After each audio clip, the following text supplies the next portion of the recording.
Sit down. Yeah. Good morning, illustrious race fans. My name is Mr. Clean, and we are just dropping our mooring from beautiful Sorrento, the Sorrento Sailing Couta Boat Club. I'm here with Nick Douglas, my co-commentator for the week, and we are, of course, covering the 2015 McDougall and McConaughey Moth World Championship.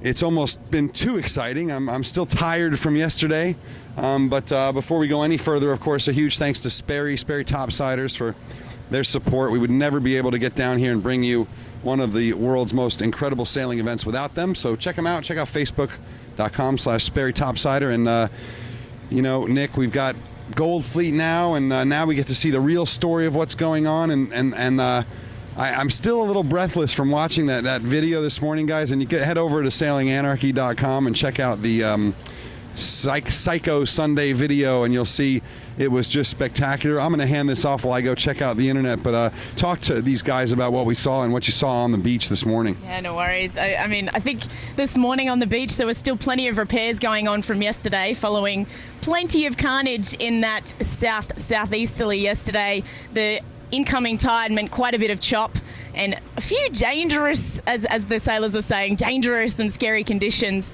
But today, as Clean just mentioned, the gold and silver fleet will be in effect. Yesterday we did cover the blue fleet and the yellow fleet, but we'll be able to see Pete Burling matching it up with Nathan Outteridge. They are sitting first and second at the moment, but things can change today. I think they're looking to get at least 2 races in, potentially 3.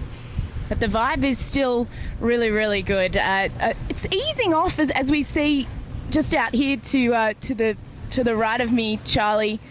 It was a little bit breezy this morning, and we thought it might even be windier than yesterday, but it's steadily dropping off now, and there may have been a few late changes on the beach to foils. We've seen a few people heading out later than expected to the racetrack, and we're sure they're making a few little adjustments to their setup. So it'll be interesting to chat to the sailors later on to see what they did to change their foil setups and potentially even sails. I mean, some of the girls may have dropped down to the smaller sails that they've been using. They may have gone to the bigger sails. And a big shout out to the 2 girls that made the Gold Fleet, which is awesome to see.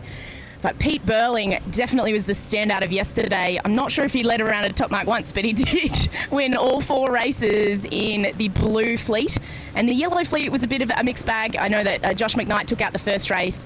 And if you haven't seen that video montage that Petey did, go and check it out on Facebook, because Scott Babbage's wipeouts, as well as plenty of others.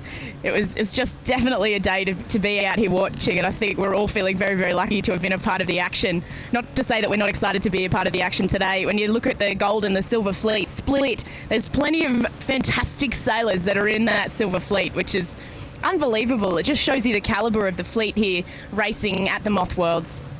I think we do have 79 boats in the gold fleet, leaving the remaining boats out of the 152 total boats here into that silver fleet. We've got 16 countries represented, which again also shows the depth of this fleet. So America's Cup sailors, Olympians, dinghy sailors, Route de Rome sailors, from all walks of sailing. But then from 16 countries, it just shows you the calibre of this fleet and the depth, and how you can call it a true World Championships as well. You can see here just out to the side, we're definitely low riding today. So hopefully a little bit more breeze comes about. Up the course I can see a few of the earlier levers are up on the foils, so maybe it's just a bit lighter back here closer to the beach. We'll have to see how this day eventuates. But Charlie, who's filming for me, I know that you've been into these on the beach. I think these are really cool. This is something that the club's put together as a bit of promo. The whole slogan is "See the Champs Fly" for the Moth Worlds here at Sorrento Sailing Couta Boat Club. It's just awesome. And they've basically got these baseball type cards. So here this morning I've collected Draper. Who else do I have? I've got Babbage. I love this. It says, "Win or not, Babbage will go down in Moth history as one of the best ever." And after yesterday's performance, I think we can definitely back that up. That's just unbelievable. Here we have Katoon. We've actually got a camera on board with Katoon today, so that'll be some awesome footage later on to share with you guys. And I do have Outteridge as well, who's currently sitting in second. I couldn't find a Slingsby though, Charlie. What about you? Have you got a Slingsby? Yeah? I think you might have gotten a few of these signed too. The collector's editions for years to come. So yeah, it's really amazing the amount of effort that goes into an event like this, and just the sheer volume of things required, not just from the sailing perspective and being on the water and running the racing, but then on the shore as well. There's plenty of tents set up. I'm a bit concerned about the open massages. There's massages happening out in the open. I'm not into that. What about you? You want a massage out in the open? Yeah, it's not really my thing, but I was a little bit jealous of everybody heading out for a sail earlier this morning when there was a bit of pressure. I'm not sure if I would be excited about this at the moment. Looking very, very tricky as this breeze continues to drop. So I do have a little bit of a note here. Okay, excellent.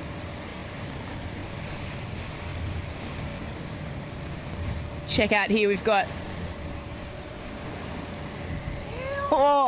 even the roll tacks are looking a little bit slow when we get back down to the roll tack. Can you see anybody foiling, Charlie? I think very quickly today has changed from what we thought might be an abandoned day to what might be a very, very tricky day for all of these sailors. Not to say that it's not tricky when it's windy. I had a few requests to talk about Mr. Nathan Outeridge that I mentioned before. He's from Australia. So he's currently sitting in second. He's of Wanji heritage, the famous Wanji up on Lake Macquarie. Got a bit of press after they won their gold medal in the 49er. But he's also won the Moth Worlds twice. But he's sitting in second to Pete Burling after his 4 bullets in the Blue Fleet yesterday. Pete Burling is from New Zealand. He's with the Emirates team. We did have a little bit of a chat to him this morning, and he just, nonchalantly just says, I don't know how I was that fast downwind. I just sent it. I just sailed my boat. I just did what I was here to do. So it's amazing to see how the pressure just seems to escape him. So he's looking like a top contender at the moment, I have to say. Who else have we got on these cards? Katoon. Katoon is from the USA, and one of my most favourite finishes yesterday when he finished alongside Slingsby to come third in race 2 with the Blue Fleet. He did cross the line in capsize motion. We've got a little boat coming up over my shoulder. You got him, Charlie? Yeah. Swiss. We've got the bent boom here, guys. Oh, I think that would be better to get underneath. What do you think? It does look a little bit easier. Oh, low riding. If you haven't seen the clip from day 1 of racing, I encourage you to have a little bit of a look. Petey did a great job with the low riding. It will be there on Facebook on www.facebook.com/sailinganarchy. Great little tune, the low rider. Chris Draper from the UK. Got 1 card from each country. That's pretty nice. I think I need a New Zealand. I've got the New Zealand. I need a New Zealand card. I need a Pete Burling card. Do you have a Pete Burling card? Yeah, there are ones in the Zyke shop. Oh, I might have to collect some more. I'll see if I can get them all by the end. Maybe we can auction them off or something. What do we think? Do you want to come have a little bit of a sneaky round the corner here, Charlie, and we'll just show the viewers at home how exciting today's racing is going to be. Definitely challenging. We've still got a few guys on the beach. I'm wondering just how many people have made a change. Oh, someone's up on the foils. Hooray! Looks like one of the twins. What have we got? 3 with that grey luff. I was talking to a few of the guys on the beach this morning, and I think it should be compulsory for everyone to have a distinguishing symbol on their sail so that I can pick them out from a mile away. It would make it much easier, I have to say. Oh, it's almost no wind inshore where the yellow course was yesterday. We could almost be looking the opposite direction. When we thought today's racing would be canned due to too much breeze, we may even be looking at being canned due to lack of breeze, though after day 1 they're definitely showing that they want to get the racing in when they can. Need some sunny, it's got some glare action. How Get a few waves from the crowd. Have a little look here, one of the Aussie guys. Just out here, if you can have a look around the corner, Charlie, we do have some pressure coming in from the left-hand side of the course, and a few of the boats out that way are foiling. So fingers crossed this pressure fills in as the land continues to heat up. There's a lot of cloud on the horizon there as well. Indicative of a trough, or at least a pressure ridge. Might have to pull out the synoptic and have a look when I jump off the mic. Let's see if I can work out what's going to happen here. Looks like the breeze has swung quite hard to the north even, which is never a good sign in this part of the bay. When we get those northerlies, which are expected tomorrow, it's quite a large fetch here on the bay, and the chop is just, as we saw yesterday, the chop is not friendly to these Moth sailors, so we're not looking for a northerly breeze at all. These sou'easters or the easterly, make sure it's nice and flat for these guys so it's not dangerous and or exceptionally breakage worthy conditions. Woohoo! That's what we like to see. GBR boat. We might look at rolling into some interviews for you guys while we're waiting for racing to happen. Hi, Nick. Hi. Doing wonderful as usual. Why, thank you. And we really, I don't know if you already said this, but we really appreciate all the comments back home. And I'm perfectly happy to admit that she's not only better looking than me, but also a better commentator. Nick, I think we're actually going into, what do we got there? 10 minutes. All right. So I think what we're going to do is, since Ian Jensen's been doing so well, we're just going to take you back to an interview we did with him on day one. And hear a little bit from Ian, and when we're out, I think we're going to be in sequence if the wind holds. So let's hear from Goobs. Look at that. All right. Look, Ian Goobs Jensen. First of all, I've been wanting to ask for like 10 years now. What's the nickname mean? It's not really a story to it. I've had it since I was young and fair enough. Didn't like it, and it carried. You got to invent a good story for it. Like the crappy scar you got for falling down the stairs with a shark bite or whatever. Yeah. But look, man, great day today, and I think you're lying third place after 3 races in qualifying. And you were just blinding out there. You had a great little battle with Pete Burling or with Blair. Yeah. And you guys look like you're really enjoying it. What'd you think about it? Yeah, it was great. I had a good amount of speed today, and I was finding it easy enough to get on the foils, which is unusual for me in that light stuff. I mean, you're not a small guy. You're a strong guy. What do you weigh? 82. 82. Yeah. So what's the big foil package? What's the story? I got a really stiff rig from CST, and I think that's helping a bit to get on the foils and stay high once I'm up. But yeah, it was good. That last race with Blair, he held me off. He's only been in the class for three months. He's already winning races. That's pretty amazing. Yeah. What do you think about the low riding out there? You like starting a race in that? No one likes low riding. Low. Terrible. Did it surprise you? I mean, I've been covering this fleet for a long time, and it's been a long time since I've seen a whole start in low riding conditions. Yeah, well, the last few worlds have all been light, and it's always been in a location that we thought is windy. Maybe there's a curse on the Moth class at the moment or something, but I think tomorrow's forecast to be windy, so it should be a lot better. Yeah, and you've always, at least since you've been in the class, you seem to like the breeze a lot. Yeah, I generally go better when there's a bit of breeze than when it's light. Will you change out foils and make mods to the boat and do all that, or you just kind of? I'll just put a smaller rudder on and a softer mast probably. Copy.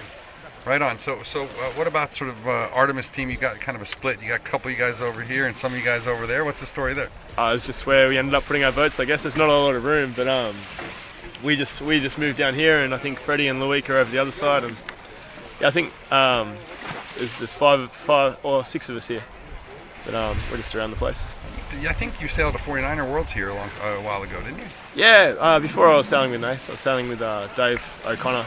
He used to work for Norse, but that was 2007, young pup. Does that help you a little bit with some of what's going on, these channels out there, and the current? The current was ripping today, right? So long ago, but I just remember that over the banks the current runs faster, but I don't remember where any of the banks are. So, yeah. So you've been picked for a podium finish by a couple people. Where do you think is your idea of the top 3 at the end of this regatta?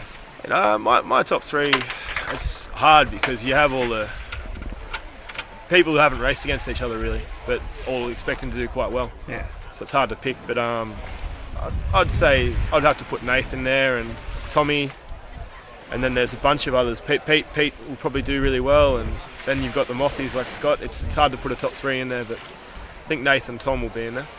All right. Well, you're certainly right up there, and an awesome day, man. Great to watch. Okay, thanks. Big boys can do it too. Look at that.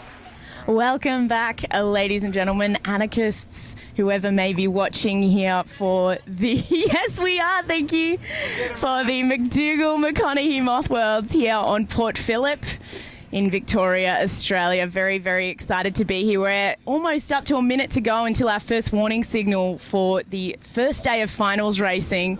Very, very exciting. We do have Pete Burling leading Nathan Outeridge. It's definitely going to be a battle of the 49er sailors today, but looking a bit tricky out there, Clint. I tell you what, we have a little update from the course, which is Pete Burling just hailed over his tender and said, "Go get the boys from the beach because they're all on the beach and they can't get out here in time." So the I think Razor and Dino are they left it too late, and so they have to get a tow out to the course because we've got 5 knots of breeze. What do you think?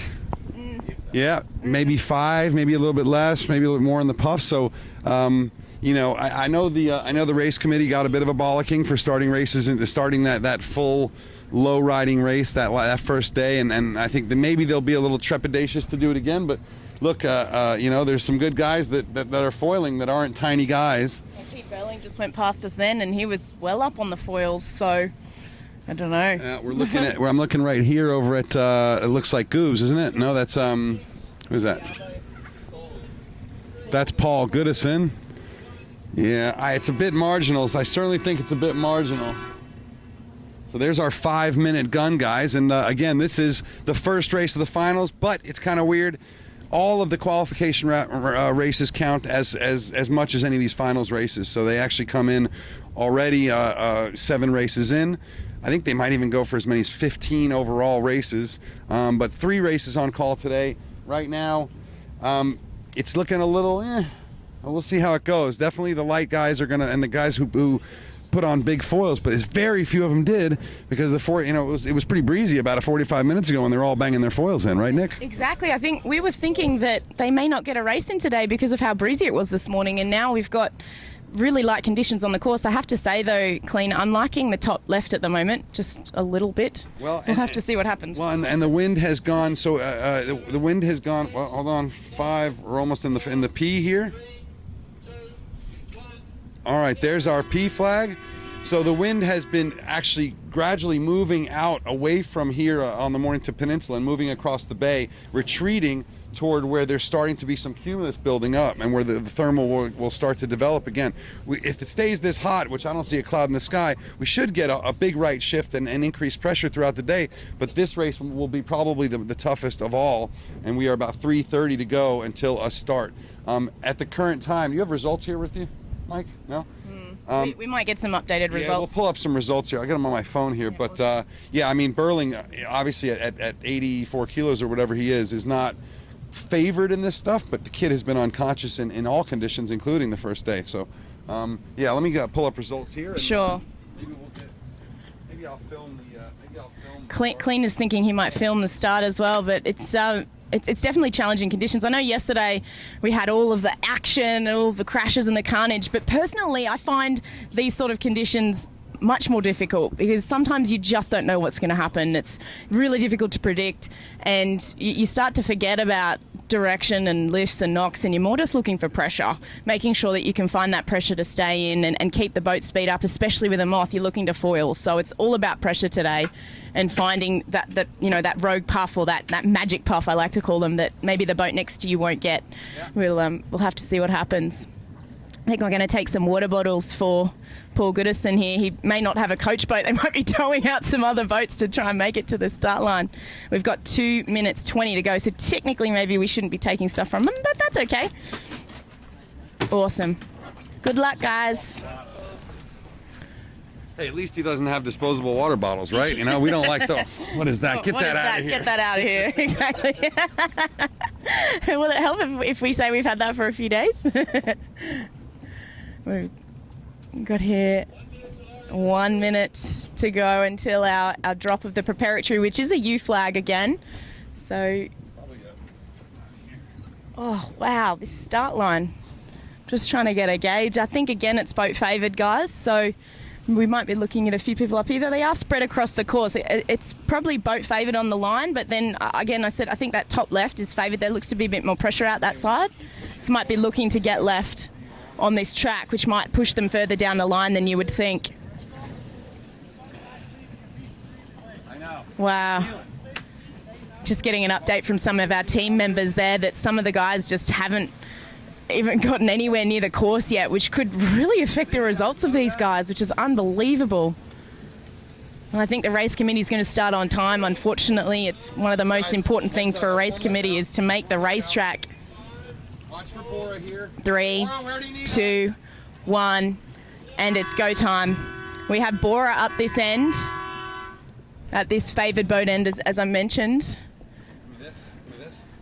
Okay, we're just swapping cameras, guys. Stand by. We're just going to look to get out of here. You can see how boat favoured it's gone. The flags are virtually blowing straight down the line. We're staying still. There we go. All right. Bora's coming in now. We've got 33 seconds to go.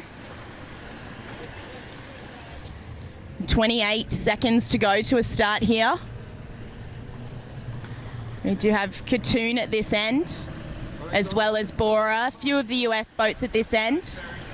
Also one of the New Zealand teams. We've got 15 seconds, 14, 13, 12, 11, 10, 9. Big pack down at the boat. 7, 6, 5, 4, 3, 2, 1. And they're away for the first start of the Moth Worlds final here on beautiful Port Phillip. Big bunch of boats down at the pin end and a select few up at this boat end, which does look favoured, though we'll have to see what happens with that pressure out on the left-hand side. An early bailout from one of the US boats here. I think it's Bora. Bora's bailed early.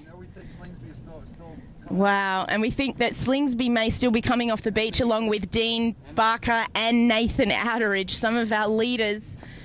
Not even on the course at the moment, which is unbelievable. Dean is here? Okay, great.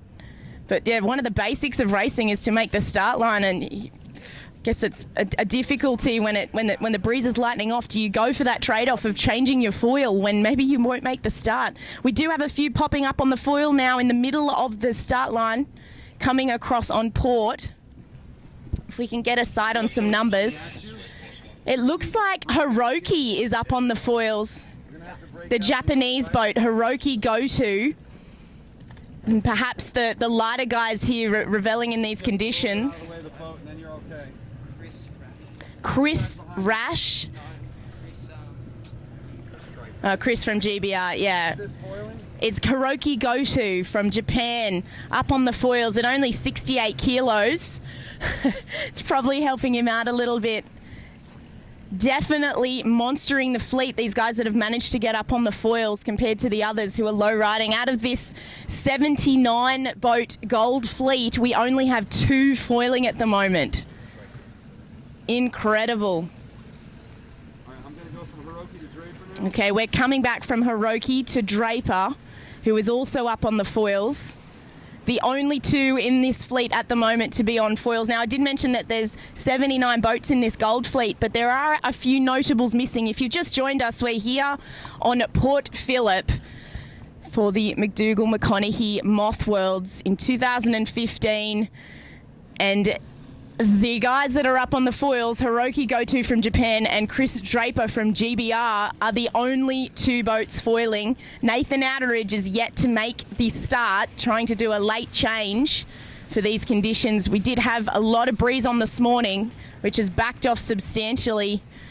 We're just staying with these 2 that are foiling, but if we pan back a little bit, if you're starting to lose sight of them, we do have Josh McKnight in the centre of the course here, and our Swiss... And our Swiss guys, Chris Rask. Oh my goodness. It's almost painful watching these guys low ride. Abandon this race. Yeah, this is almost terrifying. Look at the guys who have started out on that left side. They're absolutely parked. Wow. And those two, Chris Draper and Hiroki, just continue to extend on the fleet. There is a bit of pressure coming through the middle.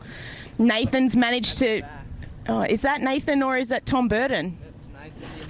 Nathan in the middle and towards the back, so he's looking to be in about the 30s at the moment, I would say. An unusual position. We've also got Scott Babbage in the middle of the course on port. A little bit of pressure filling in from that left-hand side, but wow. Nick, no, pull the mic up. Okay. No one, not even Draper, wants to have a world championship decided in these conditions, I think. And boy, I hope the breeze comes in here a little bit, or they just blow the whistle and try this one again. Because having all those boys late, yeah, we know you should be on time, but you know, big changing conditions right before the start, and yeah, this could be a game changer, right? Yeah, I think it's making me feel a little bit sick actually, because this could be a really big flick in the results.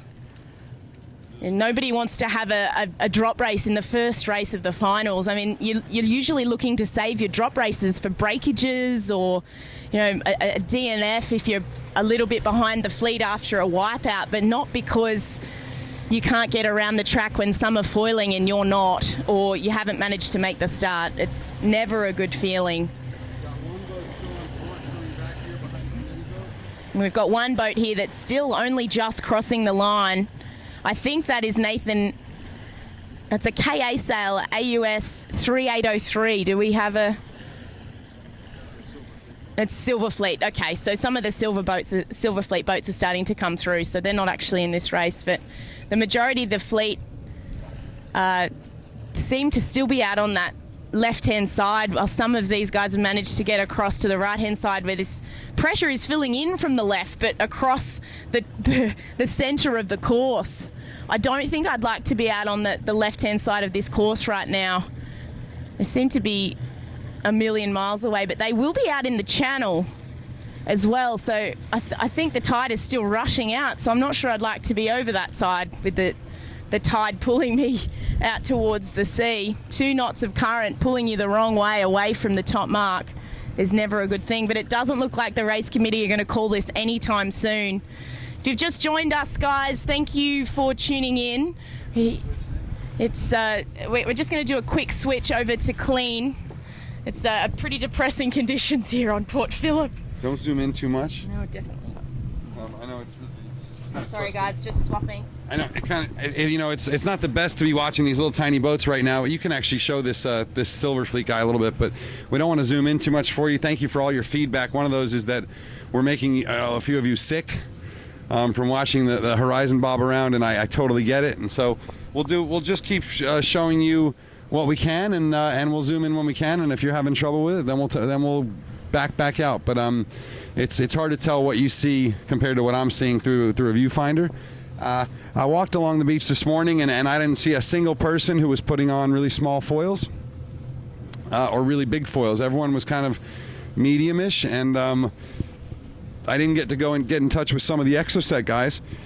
But the Exoset, which is what Chris Draper is on, is really, we saw it in Hawaii, really maybe a full knot, a knot less, it needs about a knot less breeze to get up on the foils.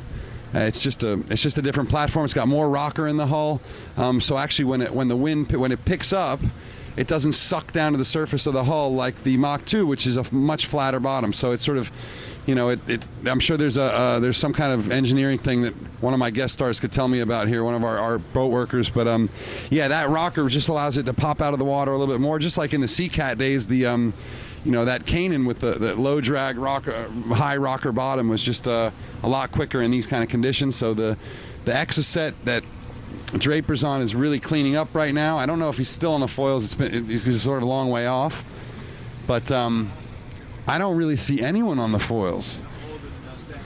Mike, do you see anyone on foils anymore? There's some over there. So far left, we've got a few guys on foils, but you can only tell because they go by the other boats so quickly. First 2 boats around the top mark. First 2 boats around the mark already. Okay, so what we'll do is, Mark, is just try and kind of see where they're headed and try and intersect. You know, but go behind this guy and kind of Head over to the other side. Yeah, I mean we don't want to miss them. All right. No, not yet. No. So yeah, so what we're gonna do is we're gonna work our. So no. We're having so much fun with the Australianisms, which is a really common one. No. But we're gonna try and sort of work our way over because the first boats are already around the top mark at 8:20. So clearly Draper and Hiroki foiled their way up there, and are around the top mark. Will they be able to keep it on the foils coming down? That's a different question. But I'll tell you what, I see someone coming at us right now at a great rate of speed. You see the guys on your left, Mark? Left, the other left? No. Yeah, got it. Okay. Head on a swivel, like we're in the Iraq. I actually wanted to take an opportunity before we get into Draper and them. This is a little bit of an ice puff here. A little bit more breeze on the course. But I wanted to take the opportunity, I'm going to do it one more time, to give a shout out not only to our devoted U.S. fans who are watching this at dinner time, but also to Cam and Zoe Logan from Hobart, Tasmania, and all of our Tasmanian friends watching your dad and the golf boy. And boy, there's a bunch of Tassies here in Sorrento. It's not far from Hobart, so that's really nice to see everyone here, but really cool to have some kids watching us back home. We've got great kids out here helping us on the water. Charlie Heim. We've had some awesome kids on the dock doing some runarounds. We had a wonderful Orlando Yen, the kid who designed a yacht, or a little scow Moth, basically at 6 years old, and built it up with his dad, and maybe one of the budding yacht designers. It's been really, really fun. This whole family affair that the Moth class is it's really interesting. Loic Perron came in 3 weeks early and toured around the east coast of Australia in a camper van with his 3 little kids and his wife, and it's really cool, and it's excellent to be a part of. So anyway, shout out to all you guys, and we've got great comments coming in from all over the world. A huge shout out to you folks up at the Sorrento Sailing Couta Boat Club bar. I know you're watching too, and to the bartenders who treated us so well all week. But yeah, I could use a big vodka later, and I can't afford it anymore. Anyway, shout out to you guys, very cool, and please tell your friends to come down. It's only going to get better. We've got 4 more days of racing, I think, or maybe 5. So it's only going to get better, and I think the Thursday, Friday here, if we don't have 400 people up on that deck cheering and shouting, I think we won't have done as good a job as I think we're doing, and Nick is doing, and our whole team is doing. Also, as we wait for everything to go on, be sure to check out Facebook.com/Sailing Anarchy, the photo galleries. We've got 150 odd photos of all the bits and pieces, the foils, the wand control mech, the wing control, every possible little shot from the wonderful Sander van der Borg. And you can check that out. You can also check out other galleries from the racing and Petey Crawford's amazing videos. They are some of the best we've ever gotten out there, and that amazing, incredible, exciting, heart in your throat finish from Scotty Babbage yesterday.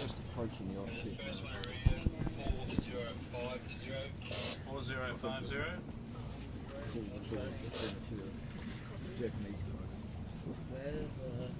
You got some sheets? What happened to all the sheets? There we go. Sheets? 4050, first row. So, yeah, we'll get you. We got first boat around the mark. We're going to give it to you. That's Draper. Yeah, we can expect Draper is just going to fly through the fleet because he is always so fast in this. He's a little heavier than he was in Hawaii. I think he's about 72, 73 kilos. Is a pretty skinny guy, and he's got that light air specialty exoset, and maybe he did put on the big foil at the last minute. I didn't see it, but it could have happened. So one around, and that's 12:22 into the race. So that's a long beat, and the second guy's around now, and we're starting to get the back of the fleet really moving. We've got I don't know, 1, 2, 3, 4, probably. I'd say probably half the fleet's on foils now. 89? What is it? 3989. Got another one coming in here, 3989. Might be Hiroki. Yep. All right, Hiroki. That's Hiroki Goto, and it's awesome because it seems like every single year, keep it here, every single year that these guys are together, Hiroki and Kohei, they're always tied, and in fact, they are tied going into the gold round, and then another Japanese sailor right behind them. So it's funny how the girls always end up really close to each other. The top girls and some of the nations always end up fighting with each other, even though there's so many different people and so many different nationalities here. And sure enough, Hiroki, one of the lightest sailors in the fleet, doing a lovely job making that happen. You can go to mothworlds.com and check out the results from yesterday. You've also got all sorts of great stuff from Terry Martinez, who's putting up his own galleries, and Bo Outeridge, who's doing a daily report, sort of more like a news report than the more artsy stuff that PD puts out. And yeah, there you go. There you go. We got another boat around. 3796. Not 276. Keep going down. Keep going down. That's Pete Burling. He's fourth. No, Burling is around fourth, so the first maybe of the big boys. Chris Draper is leading. He is English. England. He only becomes Australian if he commits a crime and gets transported out here. I mean, we received our press briefing. We weren't supposed to talk about that stuff. We were told they'd have the nooses and the pitchforks ready at the beach if I started talking about your convict pasts. Nick, you got to tell me when you're shooting me. I only just turned Sneaky Nick, sneaky Nick. Look, if you are just joining us, don't come here expecting to see, 5-axis Cineflex cameras and helicopters and stuff. That's not what we're here to do. We're here to bring you the Moth Worlds live. And if you want to go watch some other groundbreaking, world-leading Moth Worlds live coverage, please feel free to find it. Send me the link. I'd like to watch it too. In the meantime, this is what you get, and I think we have a good time, and we tell you the story, and we've got the best commentary team in the world.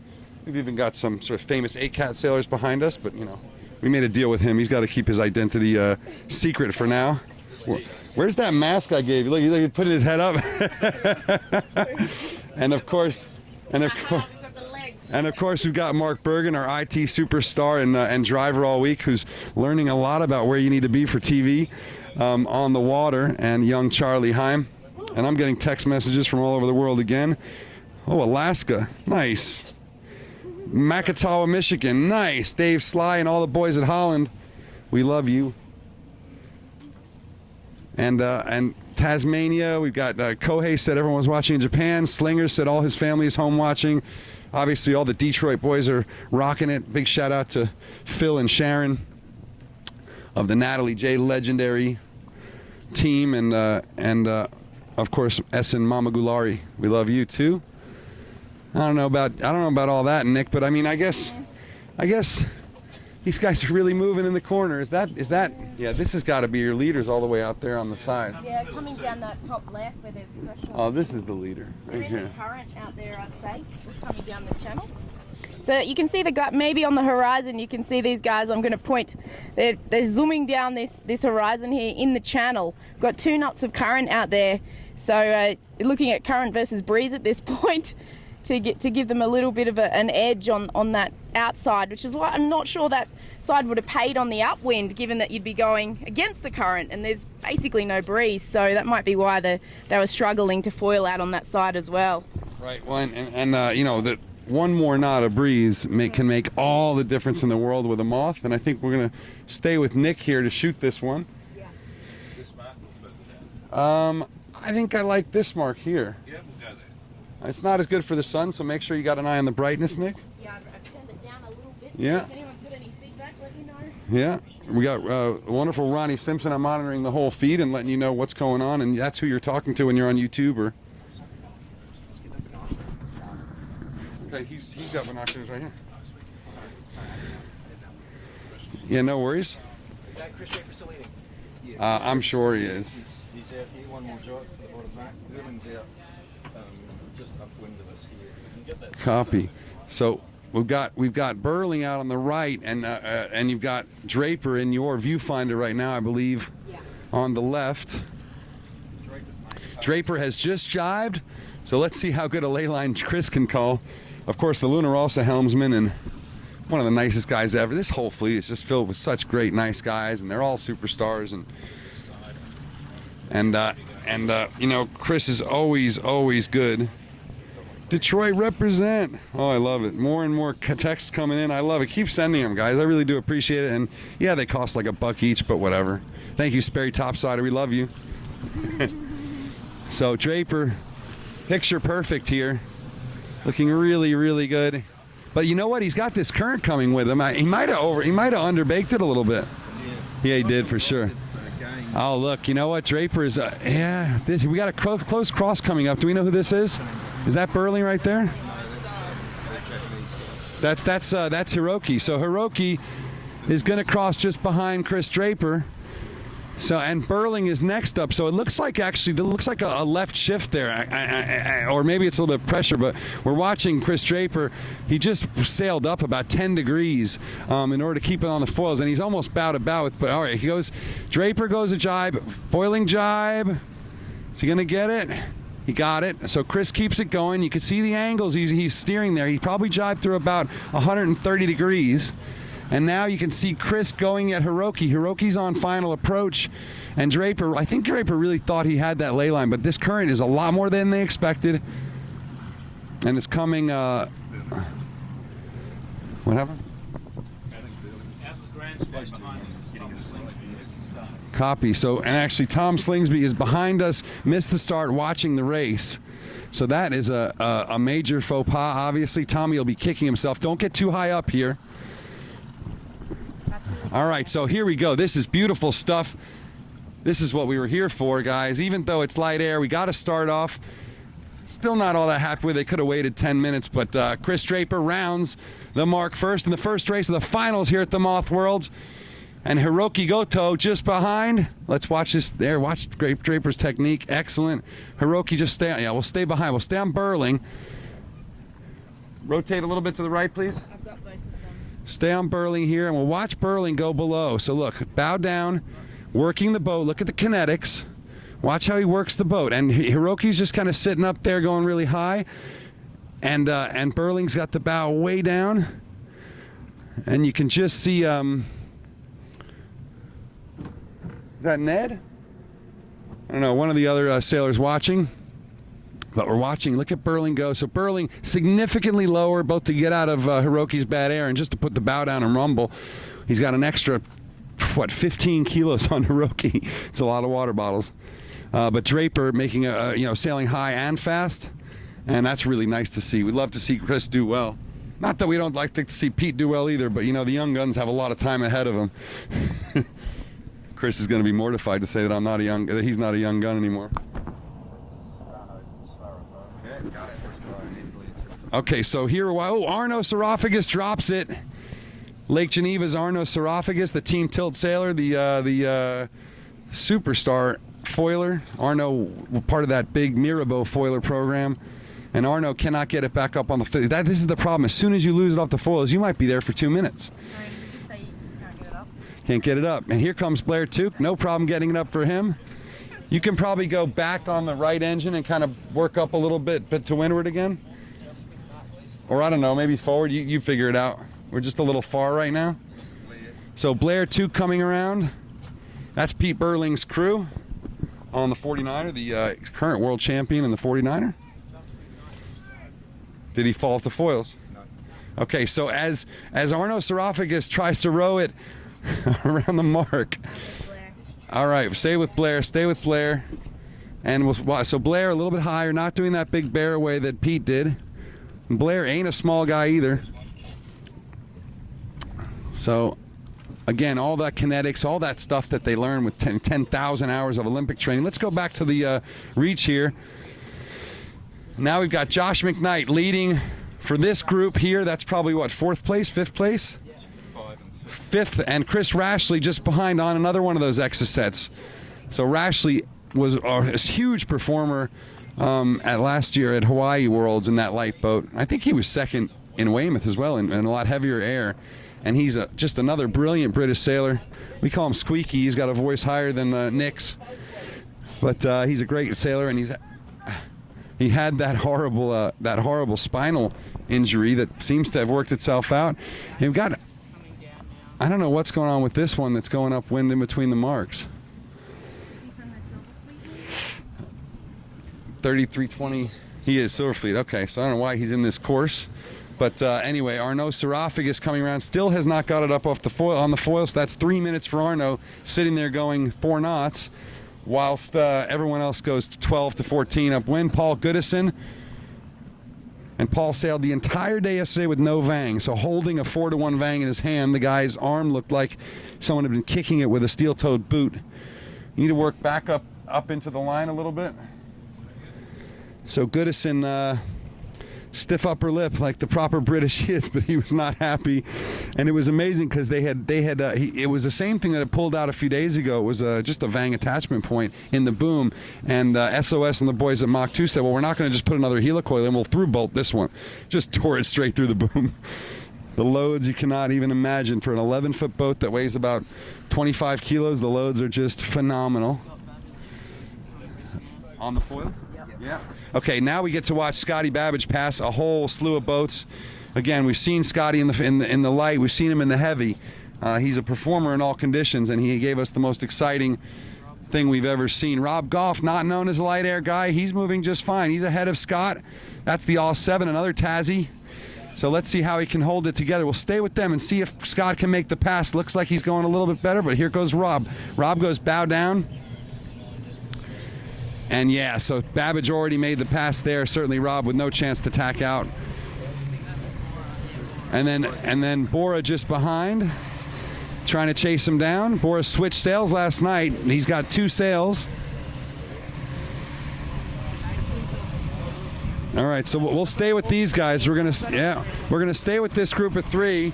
Don't make too big a wake. If they get away from us, it's okay. Oh, Bora's off the foils. So Bora wanted to tack bad enough that he came off the foil. I don't know what happened there. Okay, Nathan just came off the foils as well, chasing. So yeah, but Bora off the foils. Yeah, maybe he hit a weed, maybe he hit a bag. There's quite a few things that can hit. Let's slow down here for a second. Okay, let's just let this wake calm down a bit.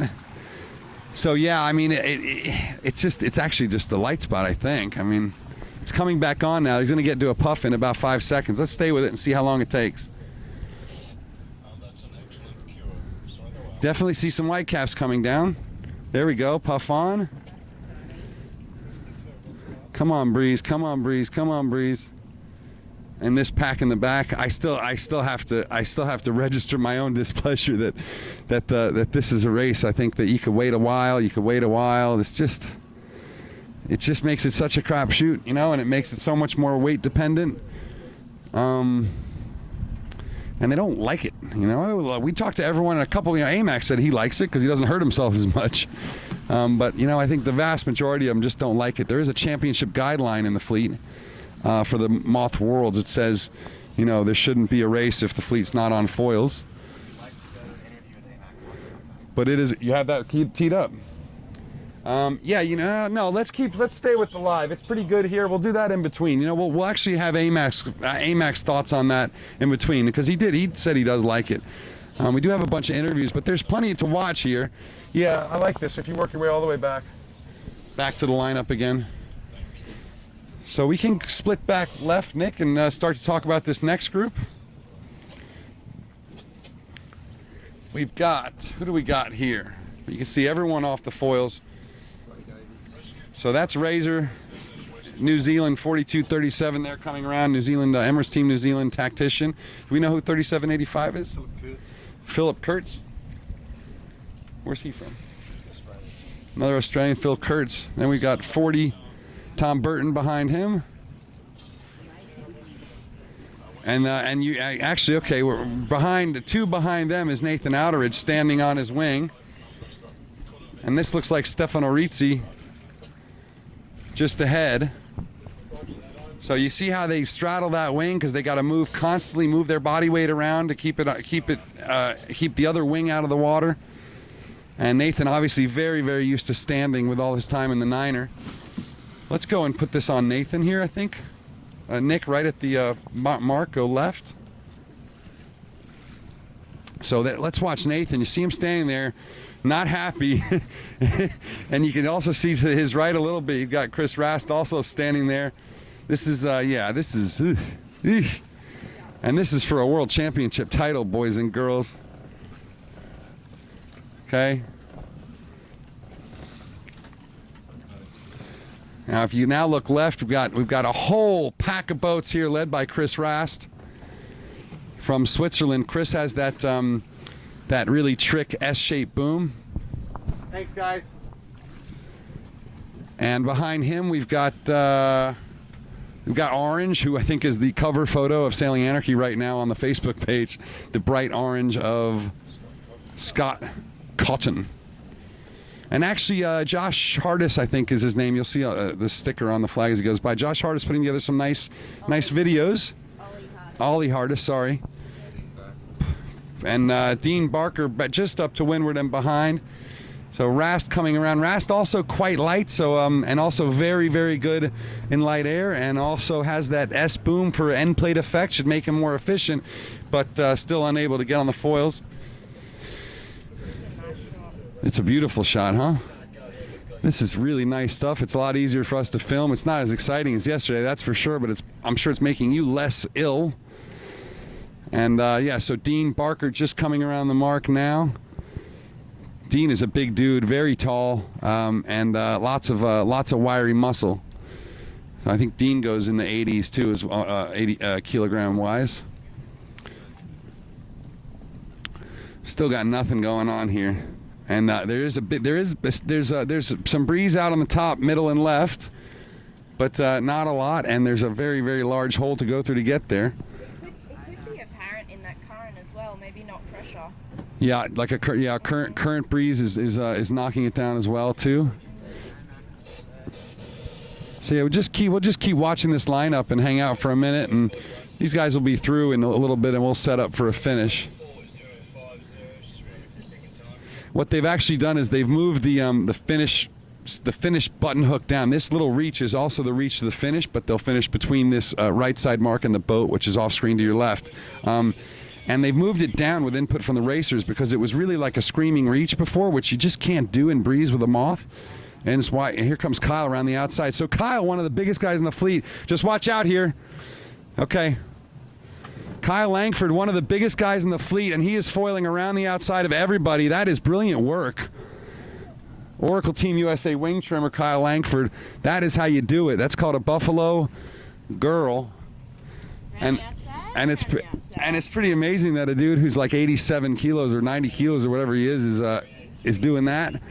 And that is definitely a winning move if he can go and get on the foils on the other tack, or else he's just going to be on the beach with no breeze. So yeah. I guess that's why he's a trimmer. He really enjoys this stuff, and he was one of those guys that was pretty dispirited.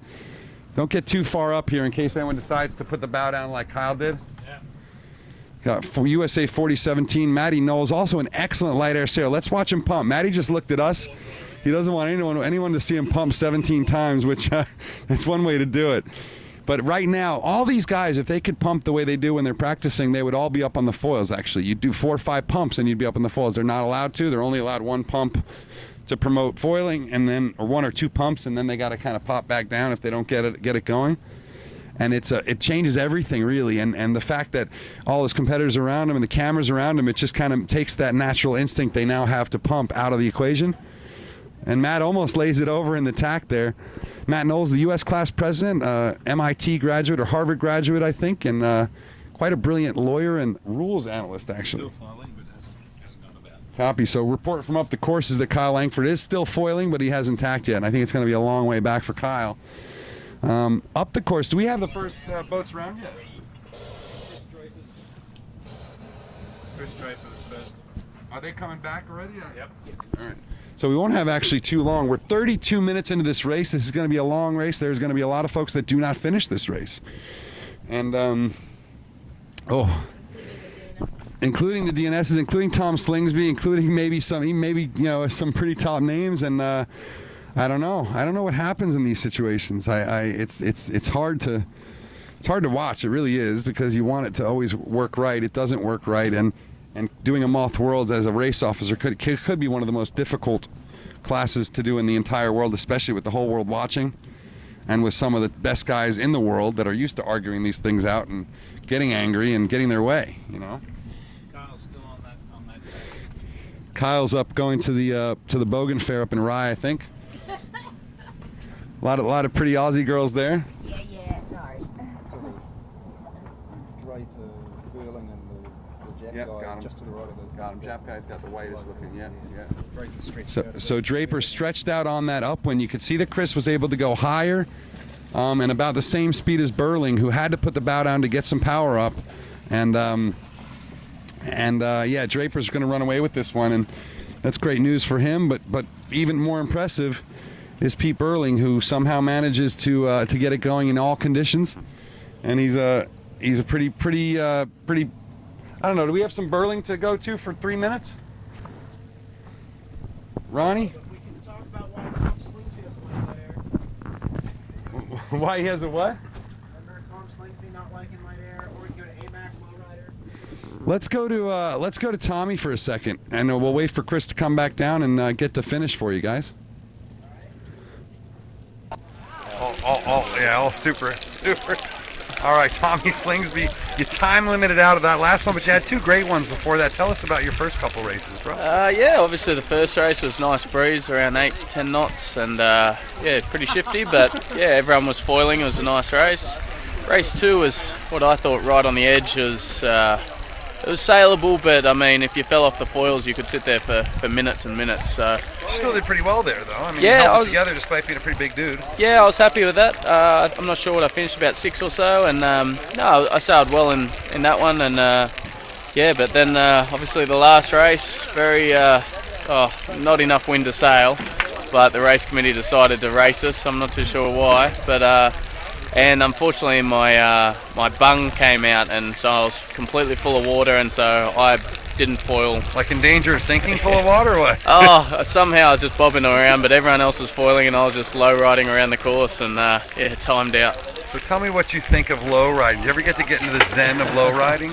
Oh, I thought I'd be alright at it because I'm a laser sailor, Yeah. sailing the little angles and stuff, but I was hopeless. Thanks, Tom. Appreciate No worries. it. Thank Better you. luck tomorrow. Thank you. We're back just after having a little bit of a look at an interview of what we could only describe as very, very quiet conditions here at the McDougall-McConaughey Moth Worlds in Sorrento, beautiful Victoria, Australia. You can just see over to the left here the tail markers of the Gold Fleet coming around this bottom mark. And at the same time, we've got the leaders here, Chris Draper, coming down his final leg of the course. So lots of overlapping happening here due to some being able to foil and others not so much. Low riding. Low riding.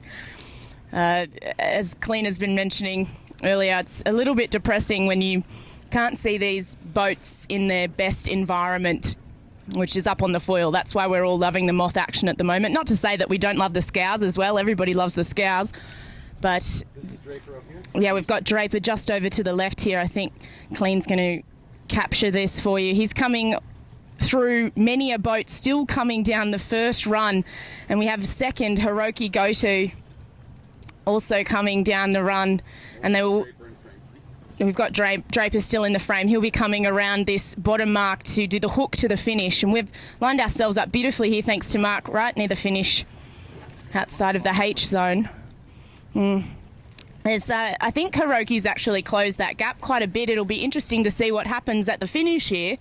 I think Hiroki's going to be quite close to Chris. Chris still has a jibe to do to come back quite a distance, and I think Hiroki's down quite a few ladder rungs on him. So... There's a quite big spot of really disturbed air. Indeed. If you can just pan to the right a little bit, Alan, you'll see Hiroki just here. He's not far from this mark at all.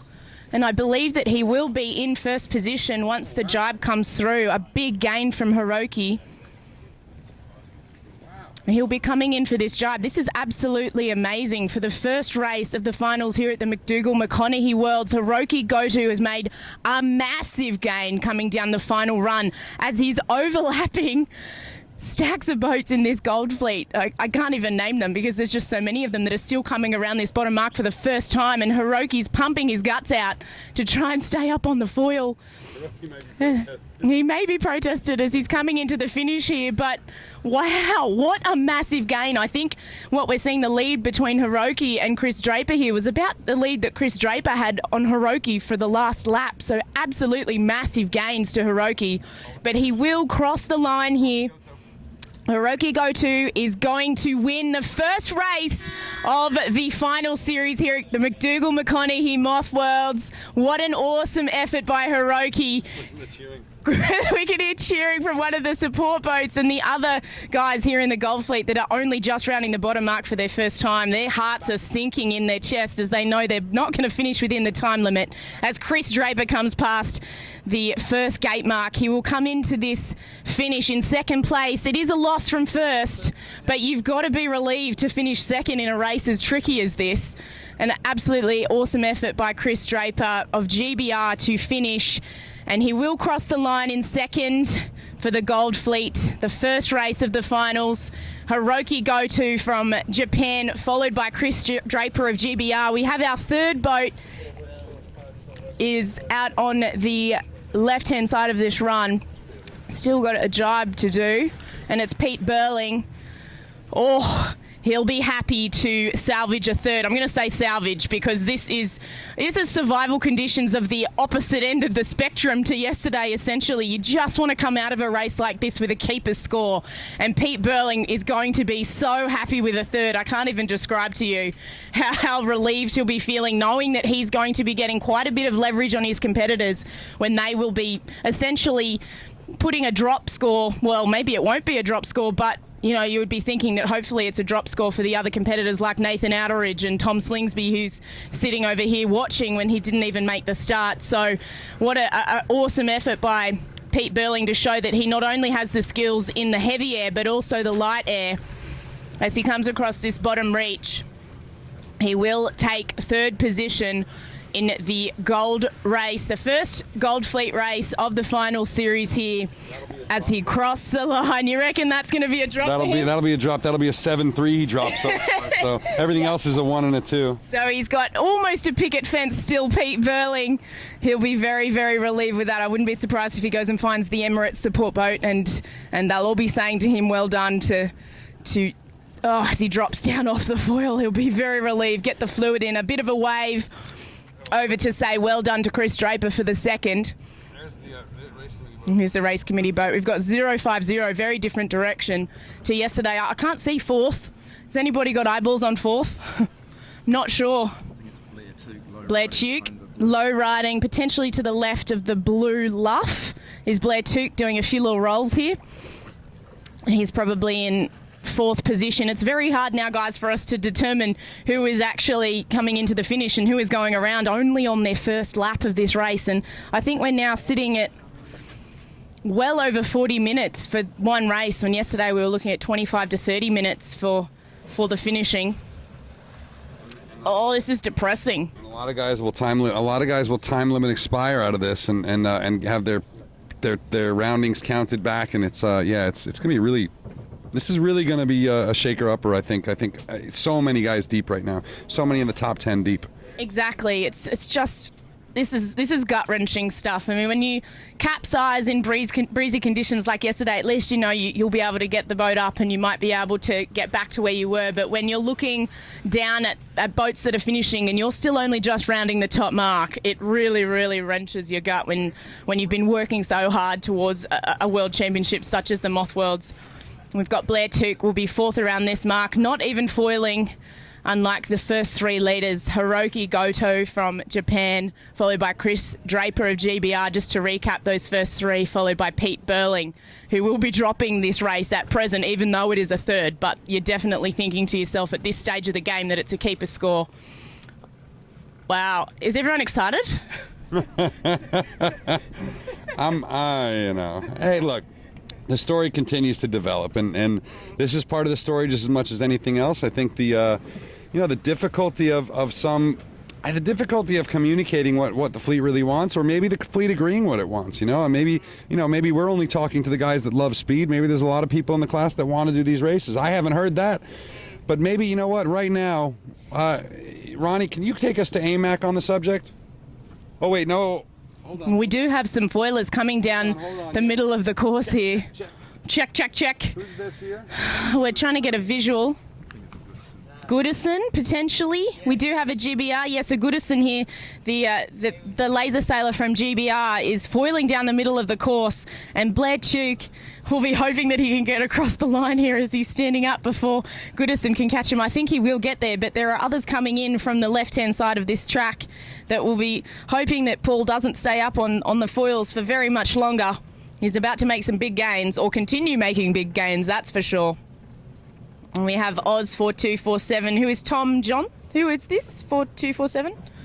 Is it Tom Johnson? Of Team Vestas Win fame?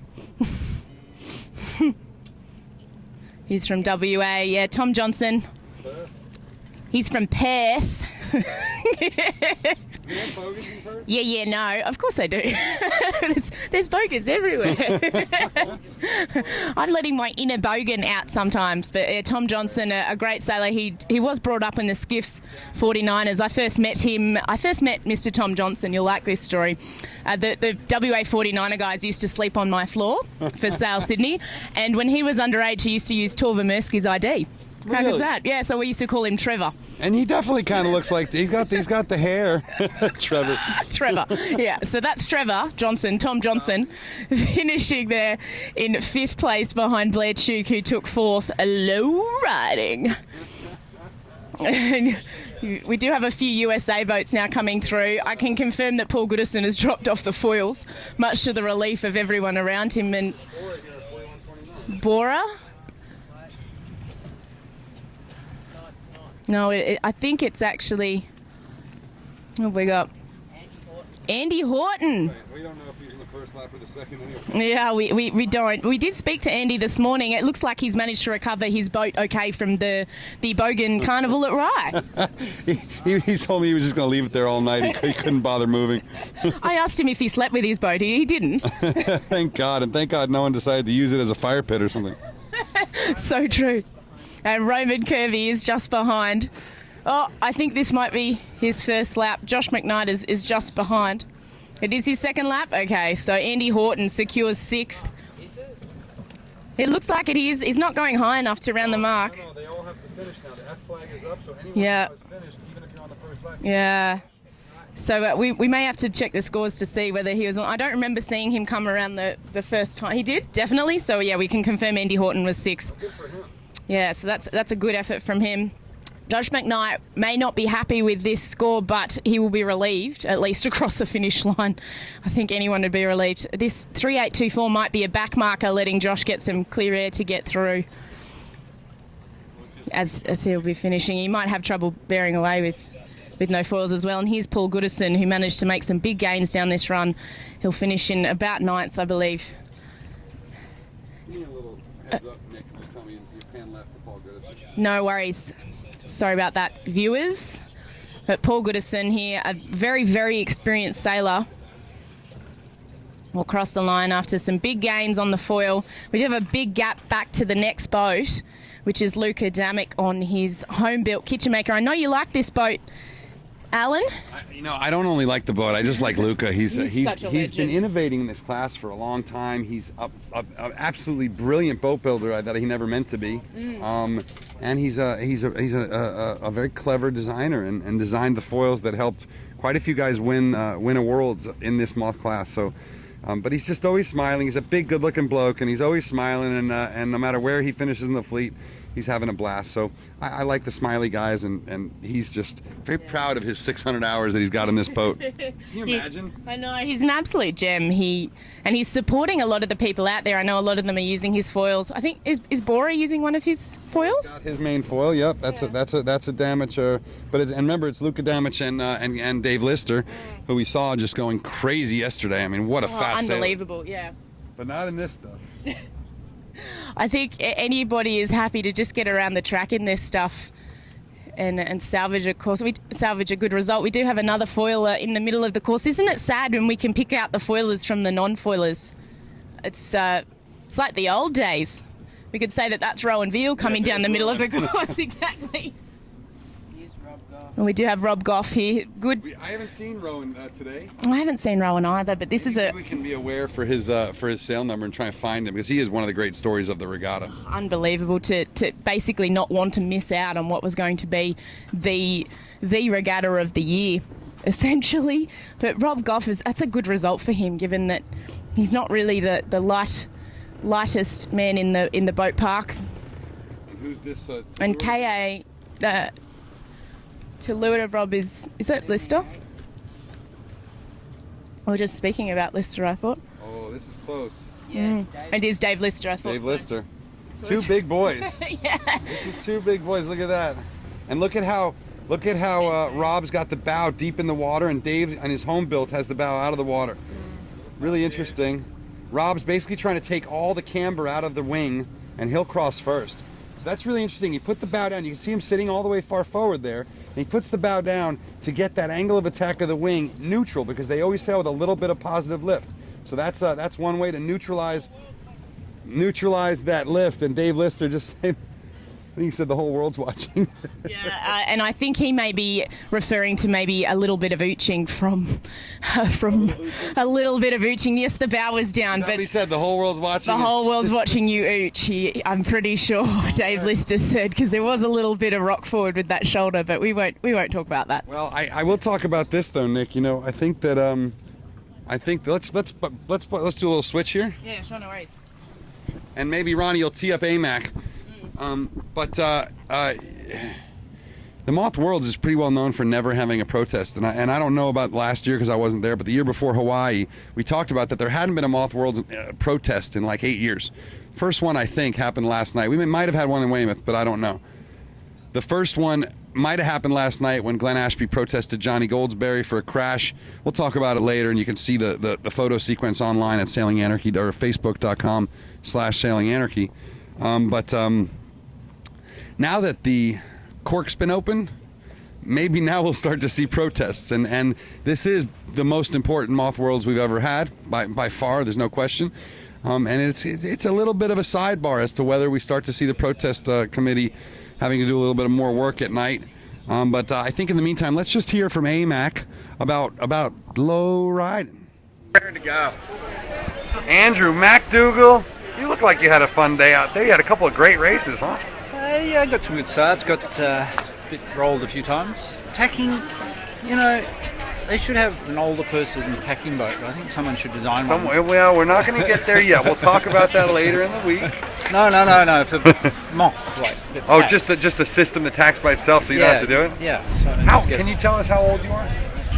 59. 59, and you are out there in a solid 16th place, and I think certainly looking like Ronnie's call for top 10 is not out of the picture. 24th, I think. Whatever, I'll say 16th. But at 59, I think that's pretty good. This battle for the Masters is actually pretty hot. There's a lot of guys really gunning for it. Stefano Rizzi, you, a bunch of other guys over 45. Robbie Goff. Robbie, wow, yeah, he's just in it now, right? Yeah, I have to start a new one, the Grand Masters, mate. I think it'd be there'd be a bunch of you up there too. There's a lot of guys that are well over 50 in this fleet. Yeah. Yeah, it's few. So what kind of training and practice do you have to do to stay fast in this boat? Not sail a lot, and go to the gym, do Pilates, eat well, but sailing is the worst thing I can do right now. Really? Yeah. Because it's just too injurious? Too injurious, yeah. How long does it take you to recover after a Worlds like this? A week. It's not too bad. I mean, when I say it's injurious, I just can't go and sail every day and sail harder because it's all the same thing. So you just got to offset it. Yeah. And so if you're doing your Pilates or your gym work to offset it, you sort of go sailing and it's all a bit much. So It's almost like the guys at the Volvo Ocean Race. They get in and there's no practice, and it's just get in the gym, eat well, sleep a lot, and just save your strength. yeah, exactly. Right on. Yeah. So you think that you're at a little bit of a disadvantage of some of these young guys that have been here for a month sailing every day? Yeah, definitely. Tacking mainly. It's funny. You go out there for 2 or 3 hours and you tack. At the end of it, you're just tacking perfectly. And the next day, you're shit because you're so tired. And it's hard. It's really hard to. So on a race like this, you're trying to play balance of pressure. You're tack, jibe. Is it more difficult? Is it more physical in the light conditions, or do you think that the hard conditions? Because one would think the heavy conditions. No, the heavy conditions. Because it's just you're just moving all the time. You've got to hike a lot harder to get the game, and it's just full on physical. In this, it's sort of you're tacking, but it's a long time between tacks, so you're not going that quick. In a breeze, you sort of like jibe, bang, and it's like I've got to jibe again because I've almost passed the lay line. It's pretty full on. Yeah. Hey Matt, can you really, if there's one guy in this whole fleet that's responsible for what we're looking at here, this incredible circus, and really the most important thing happening in sailing for right now and for a long time, how do you feel about that? Pretty proud. I have to, as I always try to do, say that there's a lot of guys that have come before me that have made it to the point that I could do what I've done, and I've put a lot of maths in, a lot of computer time into it, and a lot of work, I guess. But it was the leap of faith that the other guys did that got it to this point, and so I'm proud and also grateful for those guys as well. And how does it feel to have guys like John Eilert here with his new boat, and Les Thorpe, and just some of these other guys that you kind of stand on their shoulders a little bit? Absolutely. I mean, there's in anything, there's guys that are good at one part of it, and there's other guys that are good at other parts, and those guys were just brilliant at what they did to get us to the point that we could just sort of get that ramp to where we're taking off now. Well, we've got the top non. The top non, I think Moth 2 is maybe Rashley with a broken back basically in 7th and really going well out there. You think that one of those other boats has a chance, or is it Mach 2 all the way? Mach 2 all the way. No, I mean, the other boats have some definitely good points, and particularly in this particular type of condition. I think we've got some serious speed advantage when there's a bit of breeze. Right. Particularly with the foils. Right. All right. And how do you like that low riding stuff? You enjoy that? Start off the sentence and say, here's what I think of low riding. I really like low riding. I sailed Moth. I built my first Moth when I was 16 years old, and that's all there was. So, I've done a lot of low riding, and it's look, I like making a boat go as fast as I can through the water, and it's pretty hard to go back from, but still, any sailing is fun to me. Look at that, 45 years in the Moth Pass, he's still got that attitude. Keep it up, buddy, keep it up. Thanks, bud. Thank you. Raring to go. If you're just joining us, welcome to the 2015 Moth World Championship. The Moth, the fastest, most exciting dinghy in the world. And we are here to cover all of it live for you with Sailing Anarchy, the On the Water Anarchy team, Perpetual Boop Show Productions, and Sperry Topsider support. My name is Mr. Clean. I'm with a great team with you all this week covering this event. If you are confused about what's going on, we've just finished race 1 of the final series, but it's really race 8 of the regatta. And it was, let's say, not an exciting race, but an interesting race, won by Hiroki Goto, the Japanese sailor, who was in like 40th or 50th place, weighs 68 kilos, one of the lightest in the fleet, and he foiled his way through extremely marginal conditions to a finish. Not the kind of race that anyone really expects to see in the Moth anymore, with 3 to 5 knots of breeze. But they did run the race, and they did finish the race, and it counted. Tom Slingsby, who was I think in sort of podium spot already, didn't even make it out to the start on time. A whole bunch of very top sailors when TLE time limit expire. It's going to be interesting how it shakes out. I don't know what happens here. I don't know whether people ask for redress or what, but I think We're going to be in an extended AP as the wind tries to figure out what it does, and we'll come back and try and get some updates with you. We might even try and get a sailor or two off of one of the boats to have a chat.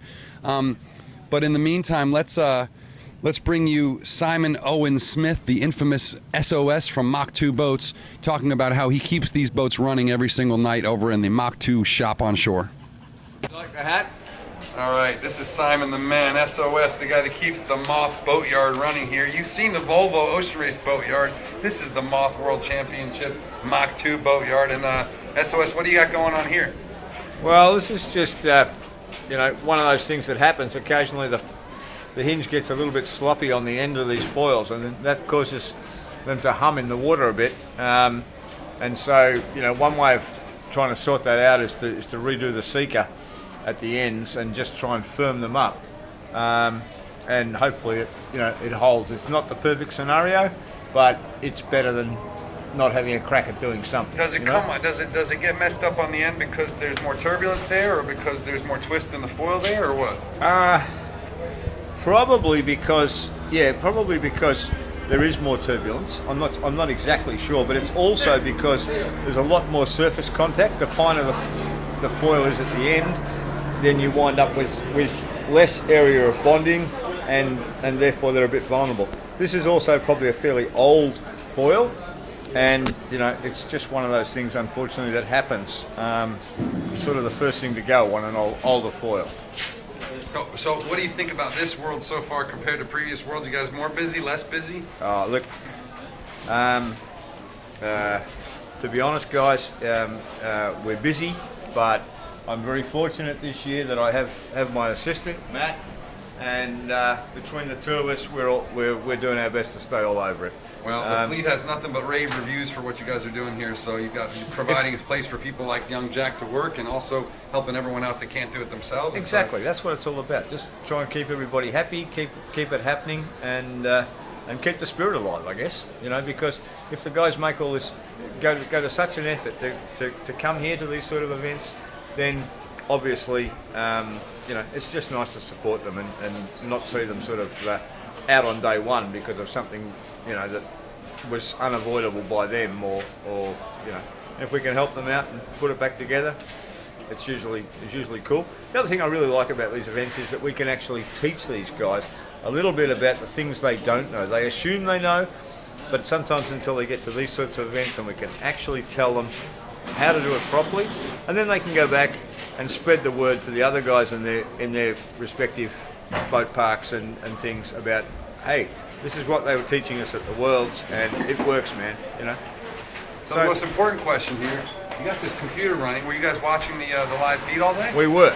All right. How'd you enjoy it? Well, I have to say that the little bit of feedback you guys gave about this new camera is awesome, and boom, boom, boom. It is an awesome new camera, obviously, but you've got to be able to keep it away from the clouds and keep it on the yachts, right? So you obviously need a bigger boat, guys. Thanks, SOS. Appreciate that, buddy. Okay, guys. Love you. Thanks, guys. You like the hat? All right. This is Simon the Man, SOS. To the Sailing Anarchy Beep Show Productions for the McDougall-McConaughey Moth Worlds. If you've just joined us, we're just enjoying the carnage, not really, a very, very different scene to yesterday's action out on the racetrack. You can see here all of the boats down, not relaxing as they were yesterday. They're just floating around in what is basically 0 knots almost at the moment. I'd say maybe 2 knots max. And the race that we just had, the first race of the final series here, we are now in gold and silver fleets, was, maybe max of 6 knots. We got maybe 3, 4, 5 boats maybe up on the foils. Nick, I'm going to break away for a second. Yeah, We're let's just going to do see this. if Chris can hear, if can hear him on the mic. How are you, man? Can you hear him? I geezed it up a little bit then, but it's all good. Ronnie, can you hear him? No. We can't hear you, but well done to Chris Draper on your second. At least it's still a keeper. Yeah, it's a keeper, that's for sure. I'm stoked. Yeah. I'm sort of coming towards the bottom and there's a massive group of boats, so it's like, oh, Hiroki's going to sail around me. There's nothing I can do. I'm more frustrated with myself down the first run. I crashed twice with no gearing on, which is silly. But it's all good. I'm pleased with that. Well, well done, man. You look great. Cheers, mate. You look a big smile on his face. One of the reasons we love Chris so much.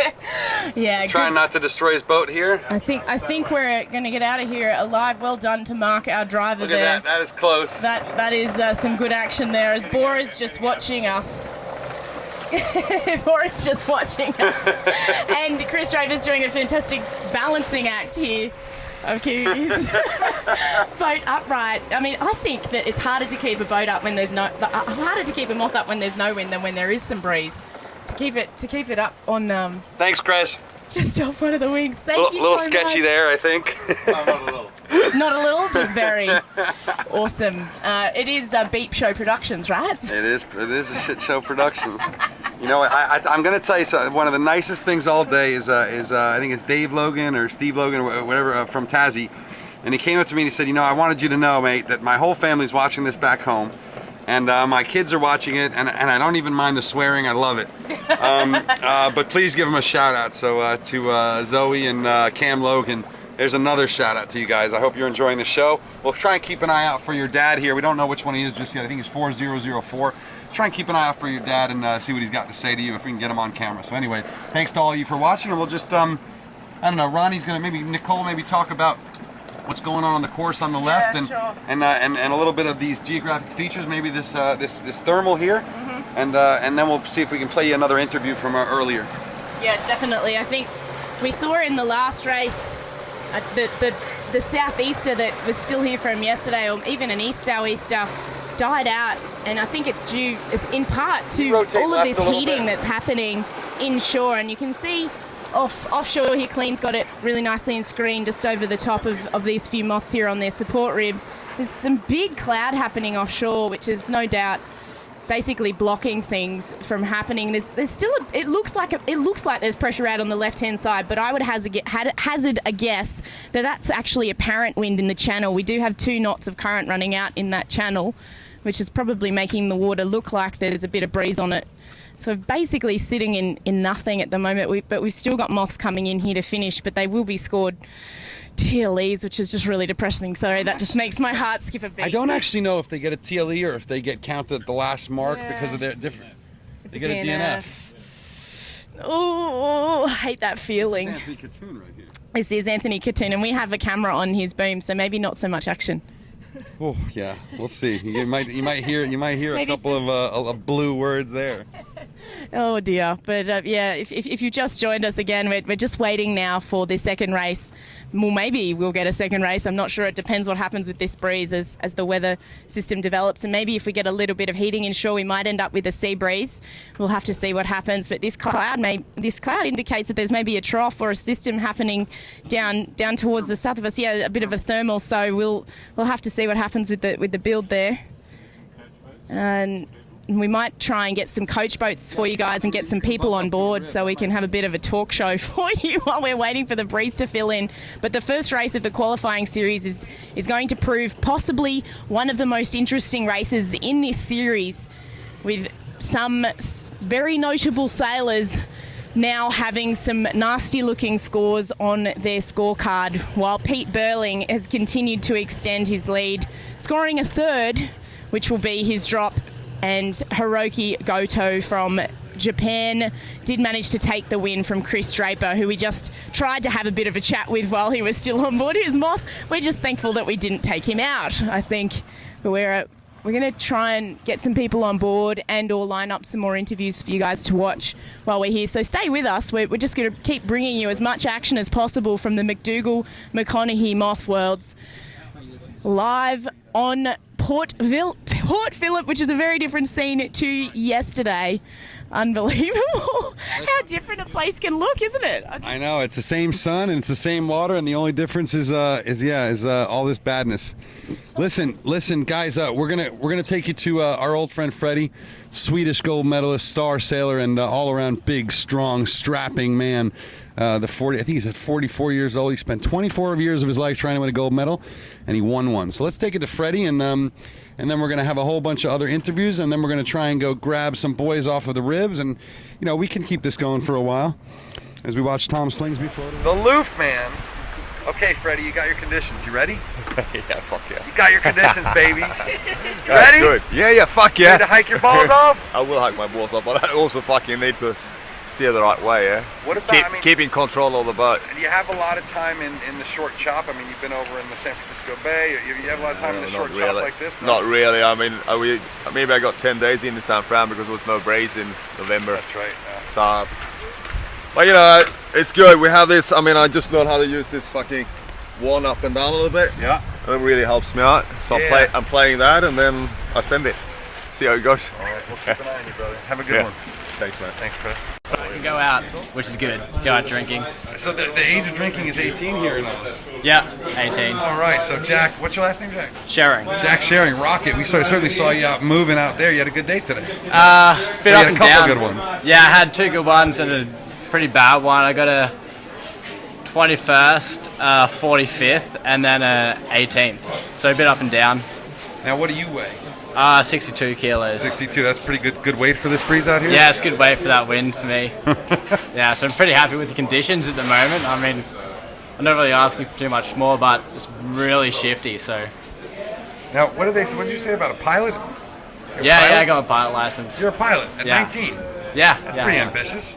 Yeah, it's pretty good. I mean, it's all on government funding here, so you basically just get all your qualifications, go out and work, and then pay it back through tax. Well, that's pretty which nice. is good. Otherwise, yeah, you'd have to wait till you're a fair bit older. So how does the Moth how does being a pilot help you with flying this boat? I guess it kind of helps in your setup a little bit. You understand a lot more about the sail and your centerboards and rudders. But sailing the boat is not really too much different. It's all, pretty standard. How long have you sailed the Moth? 4 years now. 4 years, all right. So you got a pretty good idea in this fleet where you fit. What would be a good finish for 19-year-old Rocket? I haven't done much sailing this year, so I'm kind of hoping for around top 40. I think that'd be all right. I think I'm running 42nd or something at the moment, so there's definitely a little bit of room for improvement anyway. Did you do any low riding, or are you light enough that you could be on the foils most of the day? I did quite a bit of low riding today, actually. What do you think about it? I don't mind the low riding. I mean, I do like it. I'm only using an MSL 10, so if I put the 16 on, I might have been able to get a little bit more speed today, but I get overpowered pretty quick with it on, so I don't mind using the 10. So I see you doing a little bit of foil work. What's going on? Yeah, I was just de-rigging my boat and I noticed it. It's actually snapped off my push rod from my flap, so I'm not sure when that happened today, but it worked alright in the last race anyway.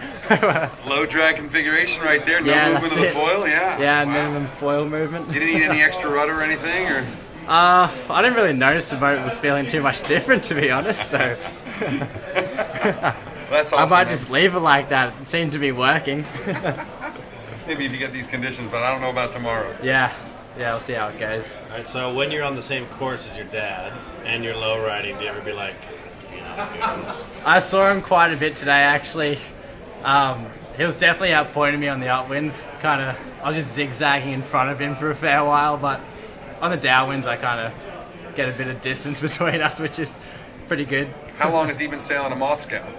He built his own scow, so he's only been sailing for a couple months. Right but he's been, sailing all of his life, so yeah, he knows what he's doing anyway. say like when the breeze is up, I like to do circles around him in a scow though. Yeah. Say that. Just a lot of, when the breeze is up, I like to do circles around him. How's he like that? A lot of, he doesn't mind it. He likes watching me, I guess, so he's having fun. Nice one. Right on. Good answer, dude. Good answer.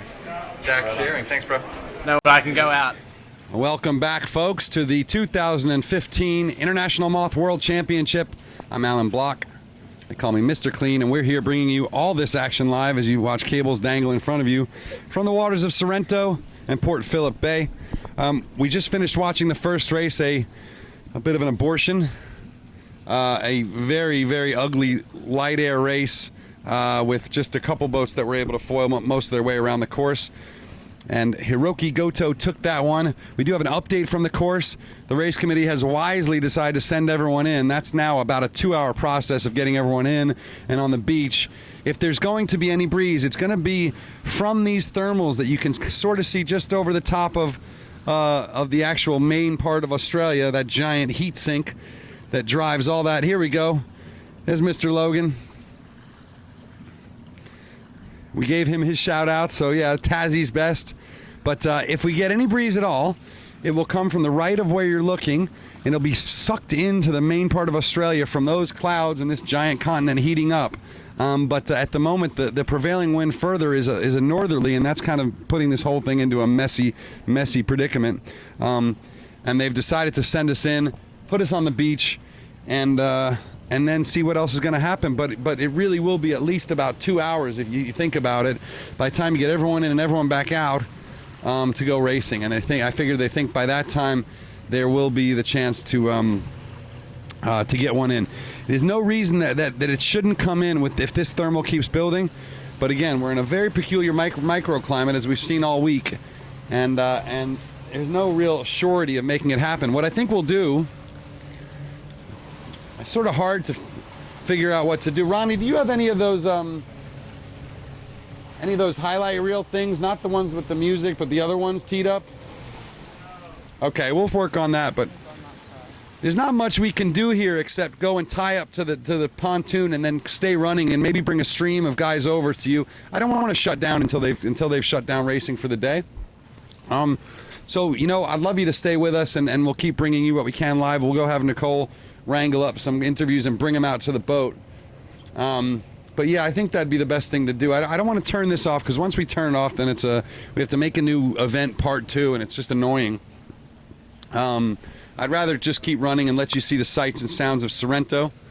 So we take a look at Josh McKnight, then shut off. So just stay with us a little bit. We'll roll through the interviews that we have for you. You may have seen them already on Facebook, but if you haven't, you'll get to watch them again in all their glory at 480p. And Ronnie will flash who you're watching in front of you on the screen, but the next 15 or 20 minutes we'll just roll through, and we'll make sure we have something on the screen that lets you know that racing postponed, more news coming. But until then, take a look at the next interview. What do we got, Ronnie? We got Jack Scherer or George Pete? Going into George Pete. George the Bear. Oh man, it's George the Angry Bear Pete, Michigan's finest, here at the Moth Worlds. Dude, nice job out there. You're in 13th place. Talk to me about that last race, though. That was just miserable, huh? The last race I was trying to foil ever since the general recall, the second start of that race. There were 3 full general recalls. Yeah, and so it was like trying to get on the foil the whole time. To get back for the next one, and then to just try to stay on the foil and start the next race, and I never succeeded in doing that. And you and Tommy Slingsby were like battling to see who would get across the line before the time limit? Yeah. How'd that work out? Pretty bad. Neither of us made it. Knowles was right there as well. It was a bit of a shocker. Now, I've covered a lot of these, and I've really rarely seen a race anymore that starts with the whole fleet low ride. I've seen a few with a third of the fleet for low riding, half the fleet, but this time the whole fleet. Is that something that you normally see, or is race committee a little bit off in the first day? I think maybe the race committee was a touch off. However, the Moth class doesn't really have a minimum win limit. We have championship guidelines, which establish somewhat of a minimum win limit, but there are scows racing here, and those guys, it's really not fair to them if we don't race in almost no wind, because it is a development class, and that's the avenue those guys want to take. It's not fair to the spectators if you do race in that stuff, that's for sure. It totally sucks, and we don't really enjoy it, but that's how this one's going, and it's always the case in Australia. The guys with the scows always show up, and they adhere to the class rules and the guidelines, and that's the game we got to play. It's kind of cool to have them out there. It's kind of definitely is. It's definitely, those guys are loving it, and they're pointing at the bottom mark and just go, and they roll in that stuff. Boy. Yep, they love it. So Georgie, 13th after that, and with a tough one, but solid in the first 2, and I think big breeze tomorrow. Where are you thinking that you and you're second in the U.S. group right now? What does that do for you in the breeze? you know, my whole setup is better, I think, for heavy air than light air with the Lister foil that I have and kind of what I've got going on. So I'm looking forward to it, and I just have to go out there and have good starts and see what happens. Right on, brother. It's always good to see you. Talk to me about these sexy green things. I know a guy, print manager. He's, you know, he's become local in Michigan. I think he's originally from Minnesota. Does a hell of a job. Doesn't really like Cube Pro very much. Says they got shitty customer service. But, Fucking horrible. But yeah, these came out pretty nice. I think you can call Penalty Box Productions. They might be in the fairing business. We are. Pimpin'. Johnny Goldsberry. Yep. Last minute boat prep. What's going on? What's going on? Not much, just, you know, checking everything twice. Everything felt pretty good yesterday, so just gonna go out super chill and try to do what I did yesterday. So what do you change to set up foils from light air like yesterday to big choppy air like today? I've kind of been nervous from changing foils because I just get used to what I've got, you know? So I've got a medium rudder and a small rudder, but I've been using the small rudder and it worked fine yesterday. It was up and down, but literally when the guy next to you has the puff and he's got a medium rudder, you're gonna get up to. So I just keeping it simple, you know, clean. It's probably the best move around here. These guys make everything way too complicated. Well, certainly when the breeze comes on, it's not going to be about little tiny bits and pieces. Yeah, just It's gonna rake be back keep a it little together bit, and make run sure, hard, right? yeah, rake back a little, make sure your shit's tight, and you know, keep the wheels under the bus. And what about like ride height and gearing and stuff? I'll lower the front mech a little bit to make the boat a little more adjustable. The wand here has helped us a ton. Like literally, as Simon Hiscock said, he gets to the weather mark and he hoists the kite, and it's, you know, lengthening the wand, shorts your gear ratio, and then when he gets the leeward mark, he douses the kite. That's kind of the biggest As control. only a 49er crew would do. Yeah, exactly. So well, right? This is gonna be the most fun ever today. Right on, John. Yeah. Well, keep it in one piece, brother. Thank you, dude. Yeah. Johnny, go. For hours and hours here. What's going on? I just thought, been doing quite a bit of sailing on the boat the last few days, and it's just always nice to have a check over the boat before the event starts. And I was just pulled the wings apart just to see if there's any cracks in them. I had cracks all in the front of my wing bars, and a few people have been breaking various bits and pieces. So I just did the full birthday on the boat today and pulled it apart, replaced nearly every rope, every system, and hopefully it all works tomorrow, first day. Well, I mean, you've had a habit of being able to overcome some of the defects, but you put a lot of time into this boat. Can you sort of tell us a couple of the features that you're proud of this thing, or is it just, is it special? It is special. Like, I think in Hawaii it was brand new, it was stock standard. It's the same boat as Hawaii, and then hailing it was pretty much standard, and then I had a bit of time since hailing, so you know, everyone's been trying to put more rake into the rigs to help depower. So by doing that, you get the clue lower, and we had to put a cut in the boom so I can get under. You know, my back's not as flexible as it used to be, so trying to get under the boom is quite important. And in doing that, we put a lever on the boom to help with the vang, the loads, and then I cut the mast stump, lowered all the stuff down to try and help with the centre of gravity or the centre of effort, trying to get it down, and then just made a bunch of different aero fairings and bits and pieces. So, and obviously painted it blue and put 1,000 stickers on it again. So. Would it be a big deal to you to win an Australian Nationals and a World Championship here in your home country? Yeah, it would be for sure. You know, I think the reason why we're all here, well, a lot of the top guys, is here to win.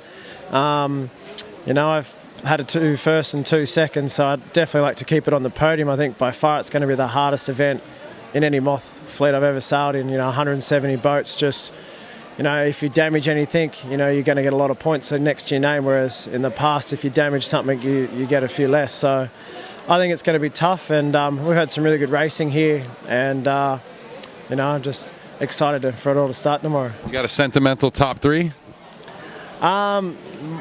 We were talking about this last night and I reckon my top 3 is Tom Slingsby, Pete Burling, and myself is what I've put it in. So we'll see how we go for the end of the week. Got a dark horse, unexpected performer?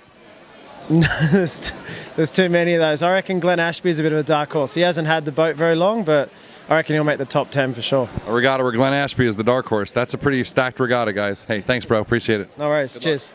Thanks. Thank you.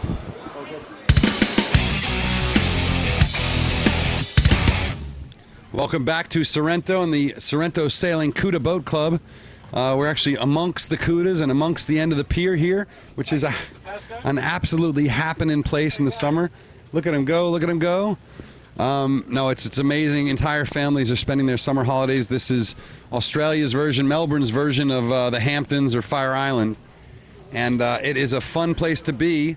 It ain't so fun at the moment. We're down to 2 knots of breeze here and a blazing hot sun, and the fleet is making its way in for an extended postponement after a really just a wrong kind of race. But it went off, and Chris Draper with a really nice win there, and Hiroki Goto with a really nice win, Chris Draper with a 2, and Pete Burling defying his weight for the 3rd place in that first of our finals races.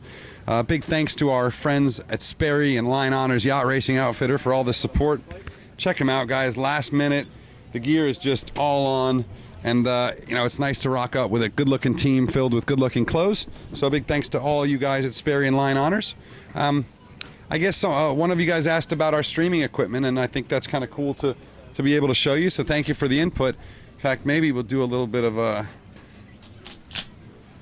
kind of get rid of this and get rid of that, and we can show you a little bit more of it so that Nick can kind of pop downstairs a little.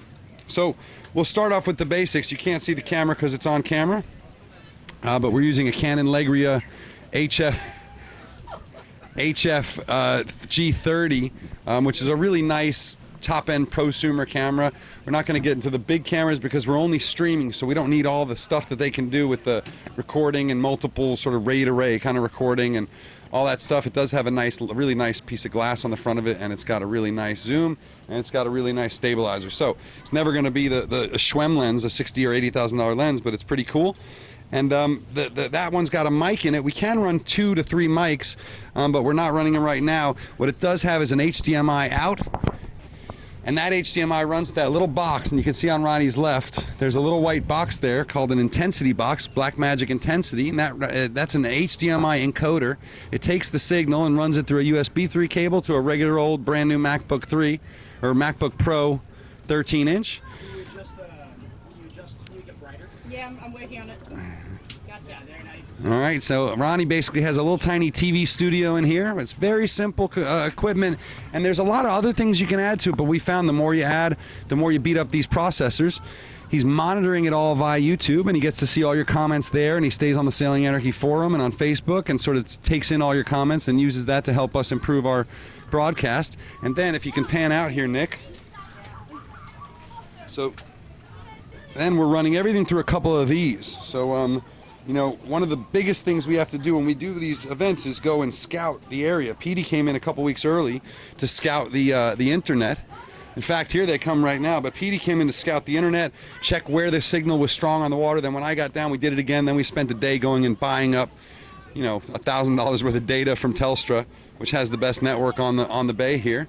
And it was and it all works, and the key is having enough bandwidth. Let me just get out of the way, come back here. The key is having enough bandwidth to be able to do this, and it's never going to go in reverse, and all these 4G networks are getting better and better and better. And our hope is that you guys, at your regattas, you either call us to come and stream your next event, and it's worth it. Everyone does watch. Not everyone, but a lot of people.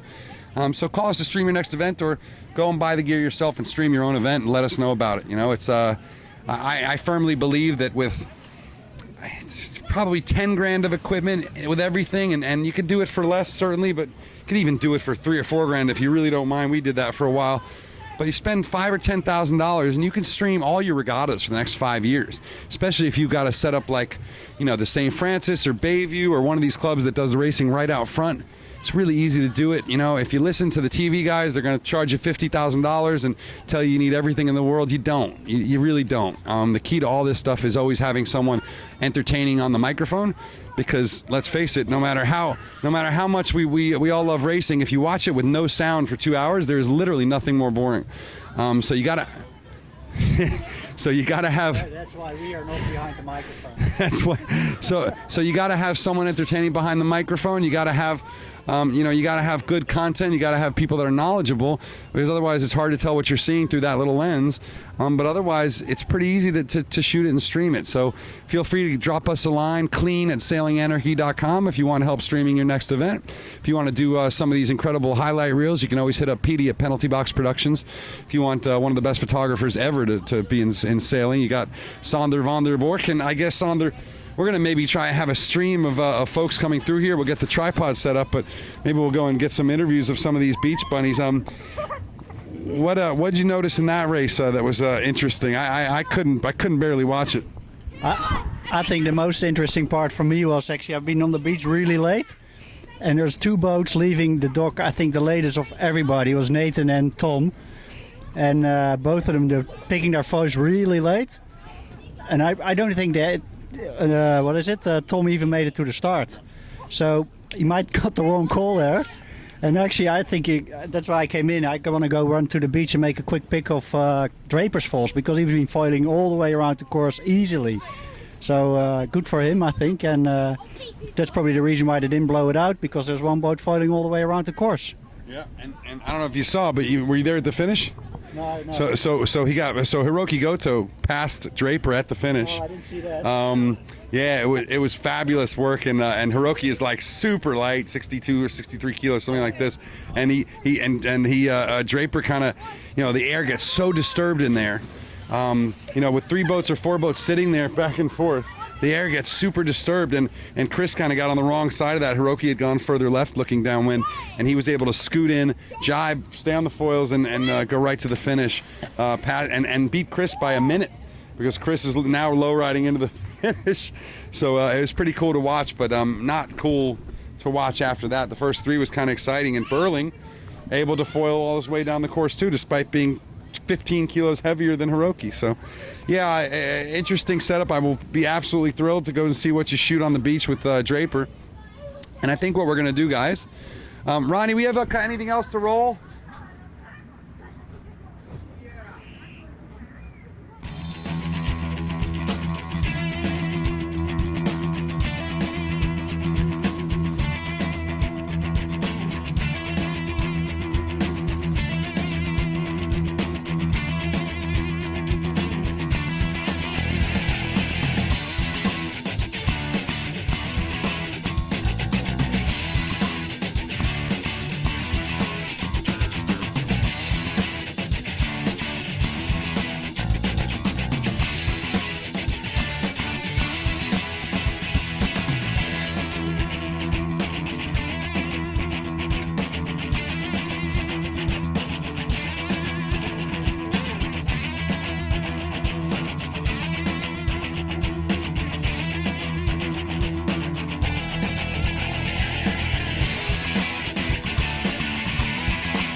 And welcome back, ladies and gentlemen, boys and girls. We're here on the dock in amongst all of the action, the most action that we've seen all day almost. We've got some awesome little kids jumping off the wharf here after race 1 of the final series here for the McDougall-McConaughey Moth Worlds.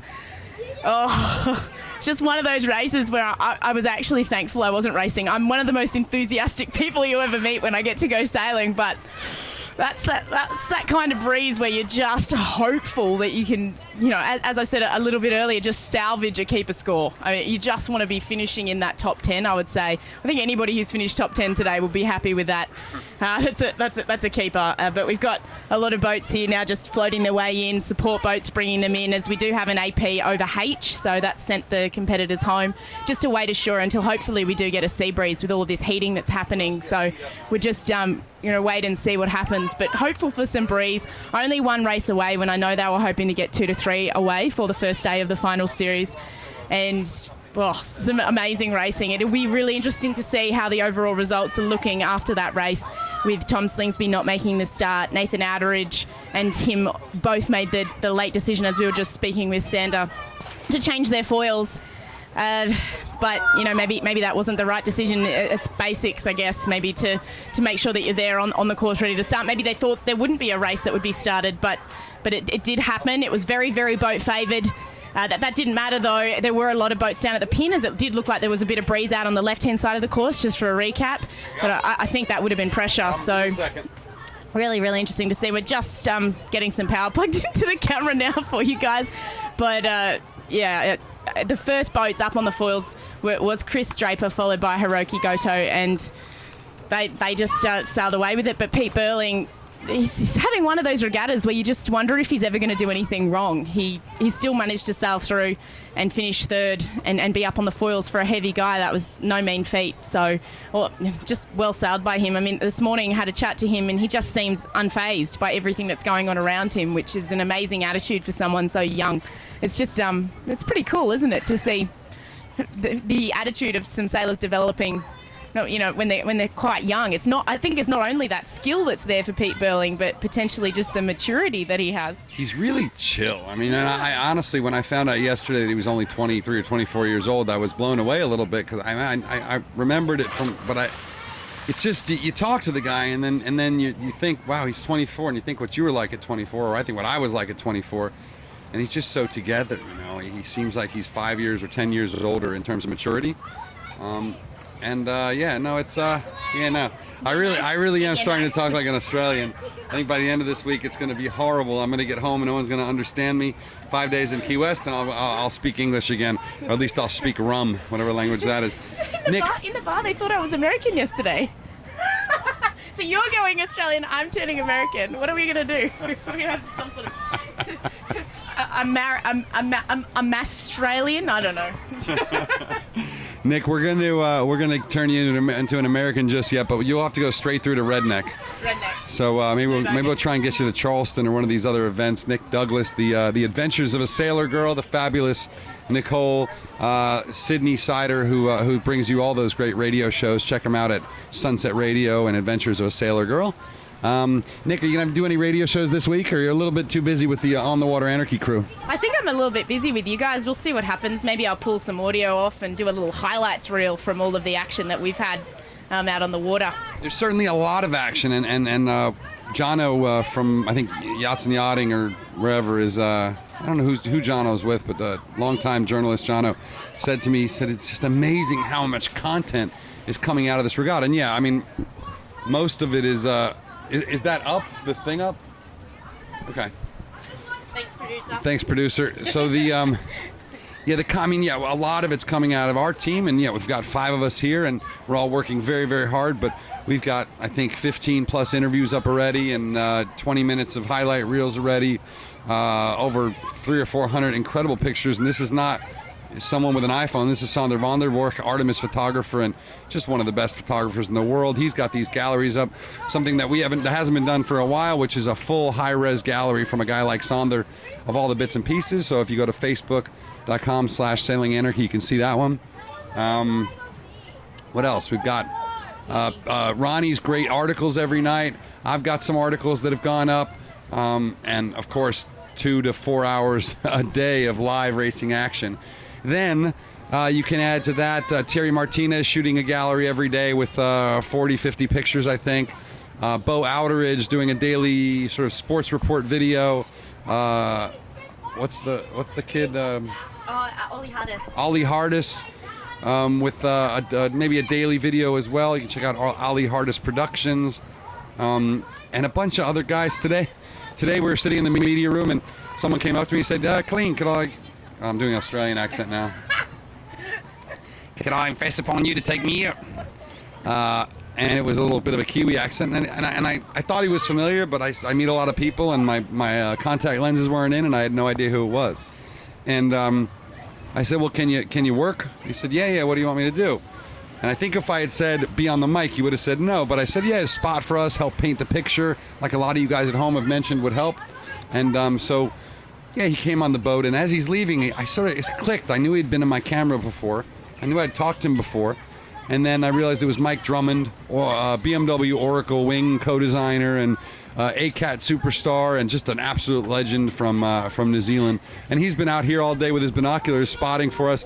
He told me he wouldn't come on camera, but I think we'll get him anyway sooner or later. I'll remind you also, we've got a live talk show coming up this week. We may end up doing it today, guys, because if this is all we have, we're going to reset this up and do a live talk show today.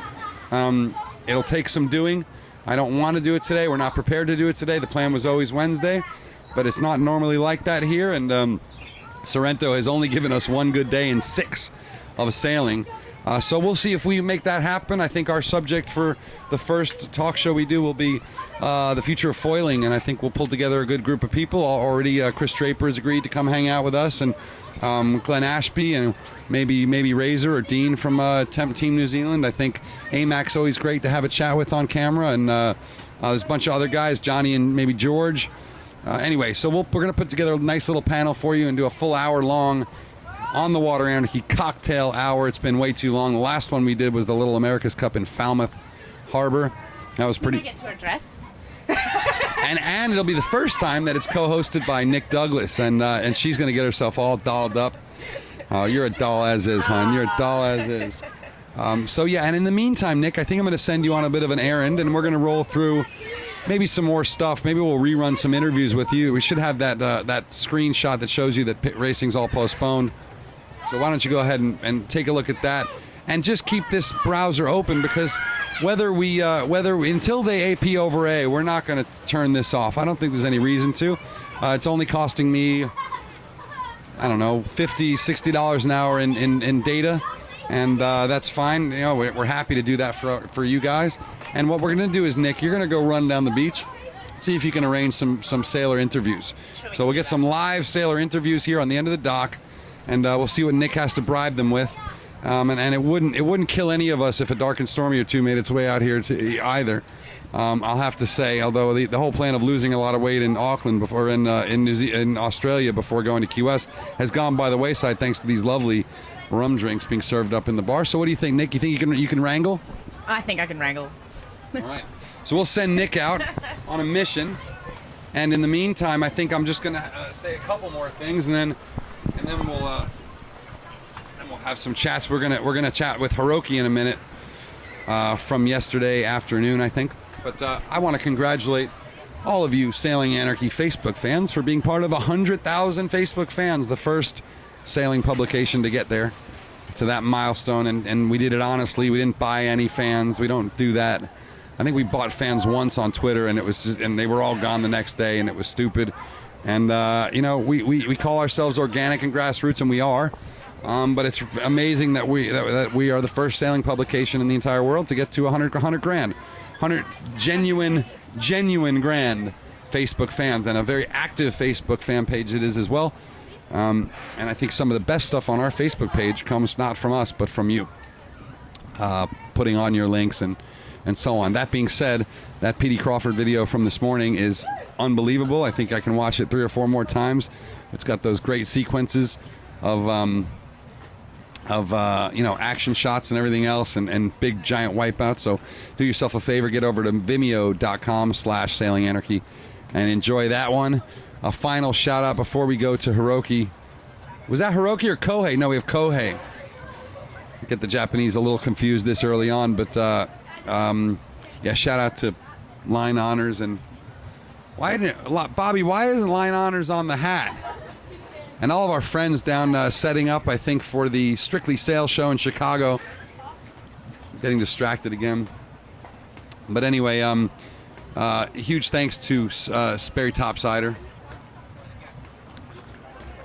odysseys await at Sperry. Very excited to have them on board. Line honors Yacht Racing Outfitters, the Sorrento Sailing Couta Boat Club, and in honor of one Japanese winning the race, let's take it to another one. Let's check in with Kohei. Kohei Kajimoto. I haven't seen you since Hawaii. This wasn't a very long flight either for you, was it? No, actually I live in Melbourne, so live in it's Melbourne. the local event. You are a local guy. You're Yeah, an AMAX yeah. guy. You've been sailing Moths for a long time, and you're going pretty well out there. How's it feel to be in this huge fleet? It's really, really exciting class, now. So I'm excited too. Yeah. I'm pretty happy with that. Okay. You got some pretty cool stuff on this boat. Can you tell us about some of the interesting bits on it, or is it? Not really. It's pretty much standard, I think. Yeah. Well, I got the ride height adjuster, a custom ride height adjuster, but it's pretty simple stuff. So I don't think. So more nothing about is sailing well. Don't worry too much about the crazy tech. I like simple stuff. You like simple. Talk to us about today. Yesterday really light, but today it looks like great foiling conditions. Yeah, foiling condition and pretty much almost survival condition, and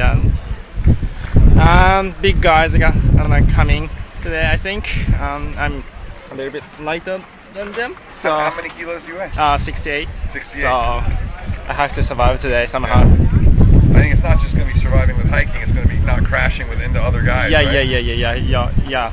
You don't want to see him much. So. Well, how do you handle a start line like this when everyone's going 20 knots and just everywhere?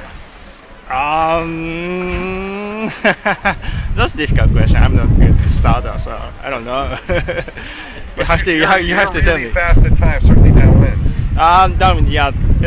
My all foils are pretty good, I think. Yeah. So that helps me to get. We've got a Japanese Worlds coming up last year. Mm-hmm. How many Japanese sailors will come out for that? Hopefully 30. 30. 30 plus. That is awesome. Yep. So one of the biggest awesome. national fleets in the world, really. Maybe not 50, yeah, 60 well, biggest yeah, fleet. yeah. Well, but OG got almost 100, and then GB guys are almost 100. So we are a little bit less than them, but. That's awesome. And what's it like there at the regatta venue? It's. I heard big waves. Yeah, big. Could be big waves. Ocean swell. Yeah, ocean swells, and then northerly is similar to here, I think. Offshore. So mix of everything, I think. Different conditions than the fleet usually. This fleet usually sails in. Big ocean swells, not often. Not often. You like it? I like it. Yeah, I like big waves. Right on. All right. Thanks, Kohei. Appreciate it. No problem. Thanks. Kohei Kajimoto. I haven't seen you. You're looking at the beach just in front of the Sorrento Sailing Couta Boat Club. I'm going to move the tripod a little bit here and show you the jetty. This is the big support fleet for the Moth World Championship. And as you can see, we are in postponement, waiting for anything like a breeze. And right now, there's just nothing here. We can see some of the Mothies walking their boats in. We are on the tripods. That's why you see us bouncing around a little bit. Whoa! You gotta let us know before you do that. We'll film it. Come on. Double backflip there, I think, from one of the Sorrento kids. Is that live? It is live. We are live in front of the world, guys. You want to do a backflip on camera? Yes. I'll give you the biggest ball I can. Let's do it. Look at this. This is not what we expected to film today, but we'll judge him. The layout backflip, I think maybe a 7.2 maybe. So yeah, we are live here on the end of the pier. This is the Sorrento Sailing Couta Boat Club, and we are filming the various guys doing backflips and that off the beach. There goes Ronnie. There goes our streaming producer. Let's see the America's Cup do this in a postponement. What channel? The YouTube, my friend, YouTube. Live on the internet. And live in the bar of the yacht club. So that's, yeah, it is fun out here on the end of the pier. I'll tell you that much. They are a fun-loving bunch, these Aussies.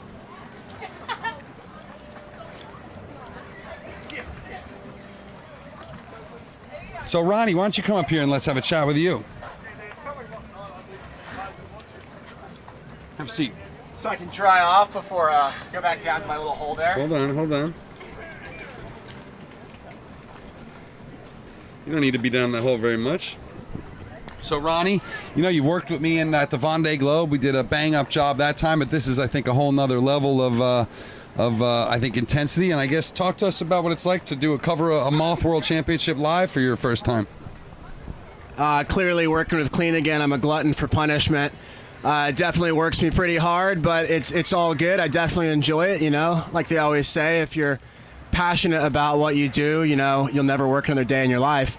And that's definitely true here. So I'm an offshore sailor. I'm an offshore racer, but I've also become a freelance writer in the last few years. Been writing for Sailing Anarchy and a few other yachting publications, periodicals and whatnot, websites. And coming, I got the opportunity to come here to the Moth Worlds, which I'm extremely grateful about. I was just across the Tasman Sea in New Zealand, where I've been for the last couple months on my cruising boat. Great adventure to come over here to the Moth Worlds, and the big thing is just how much of an eye-opener it's been to come cover a world-class dinghy regatta like this. And not just a world-class dinghy regatta, but a world-class dinghy regatta with boats that are on the very cutting edge of technology and performance.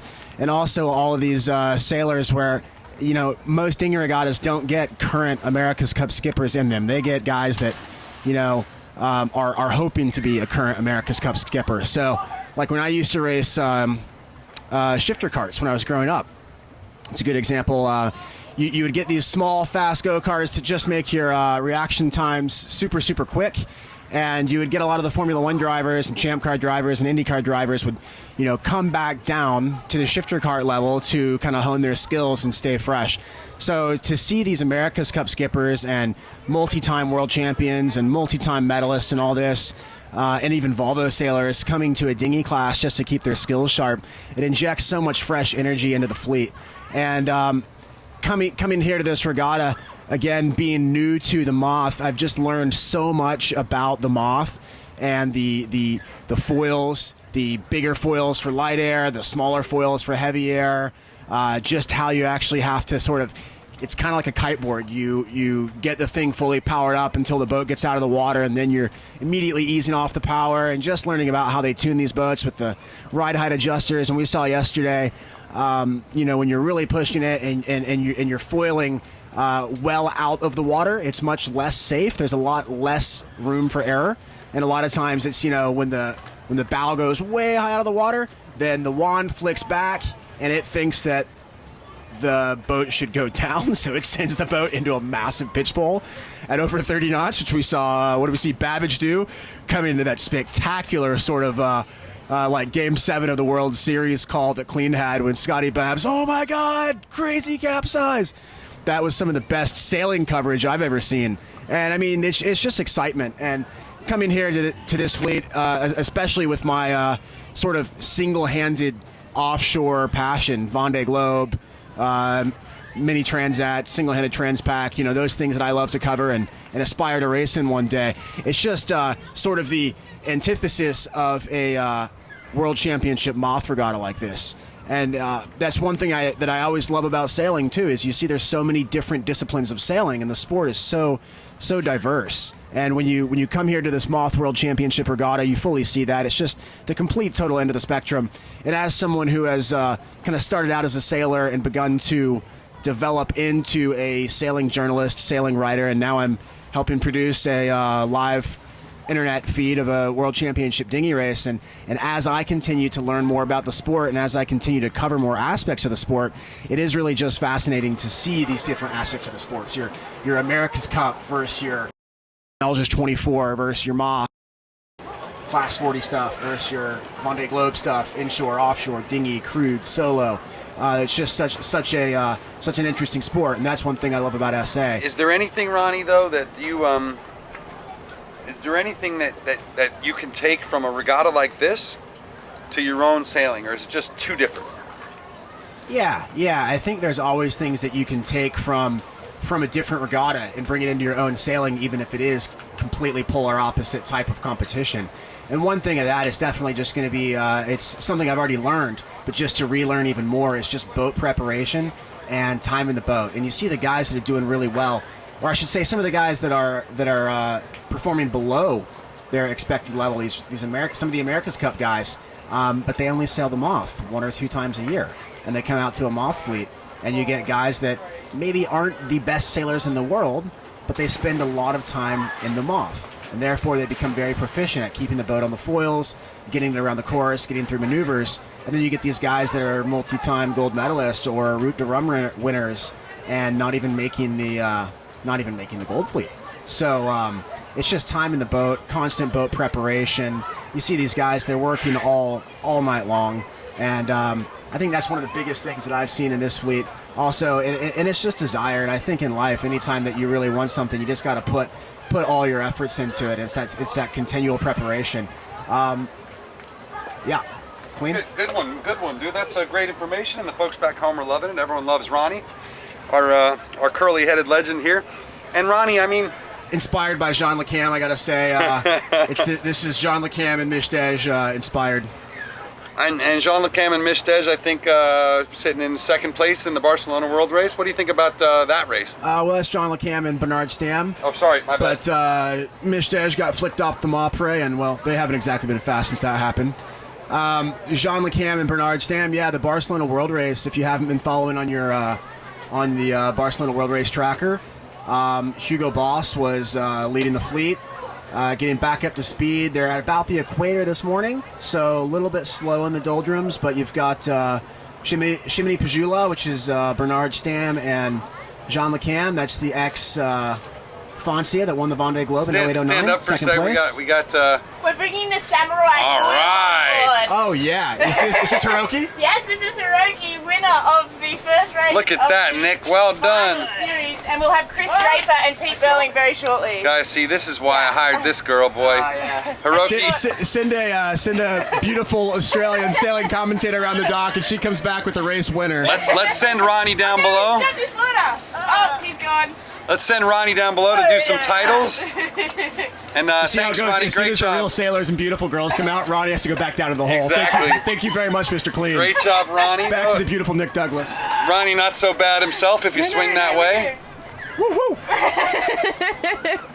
Awesome. And I ran to the beach to grab my mate Hiroki, and we've discovered the secret to his race win. He has here the samurai foil. Isn't this correct, Hiroki? Well, yeah.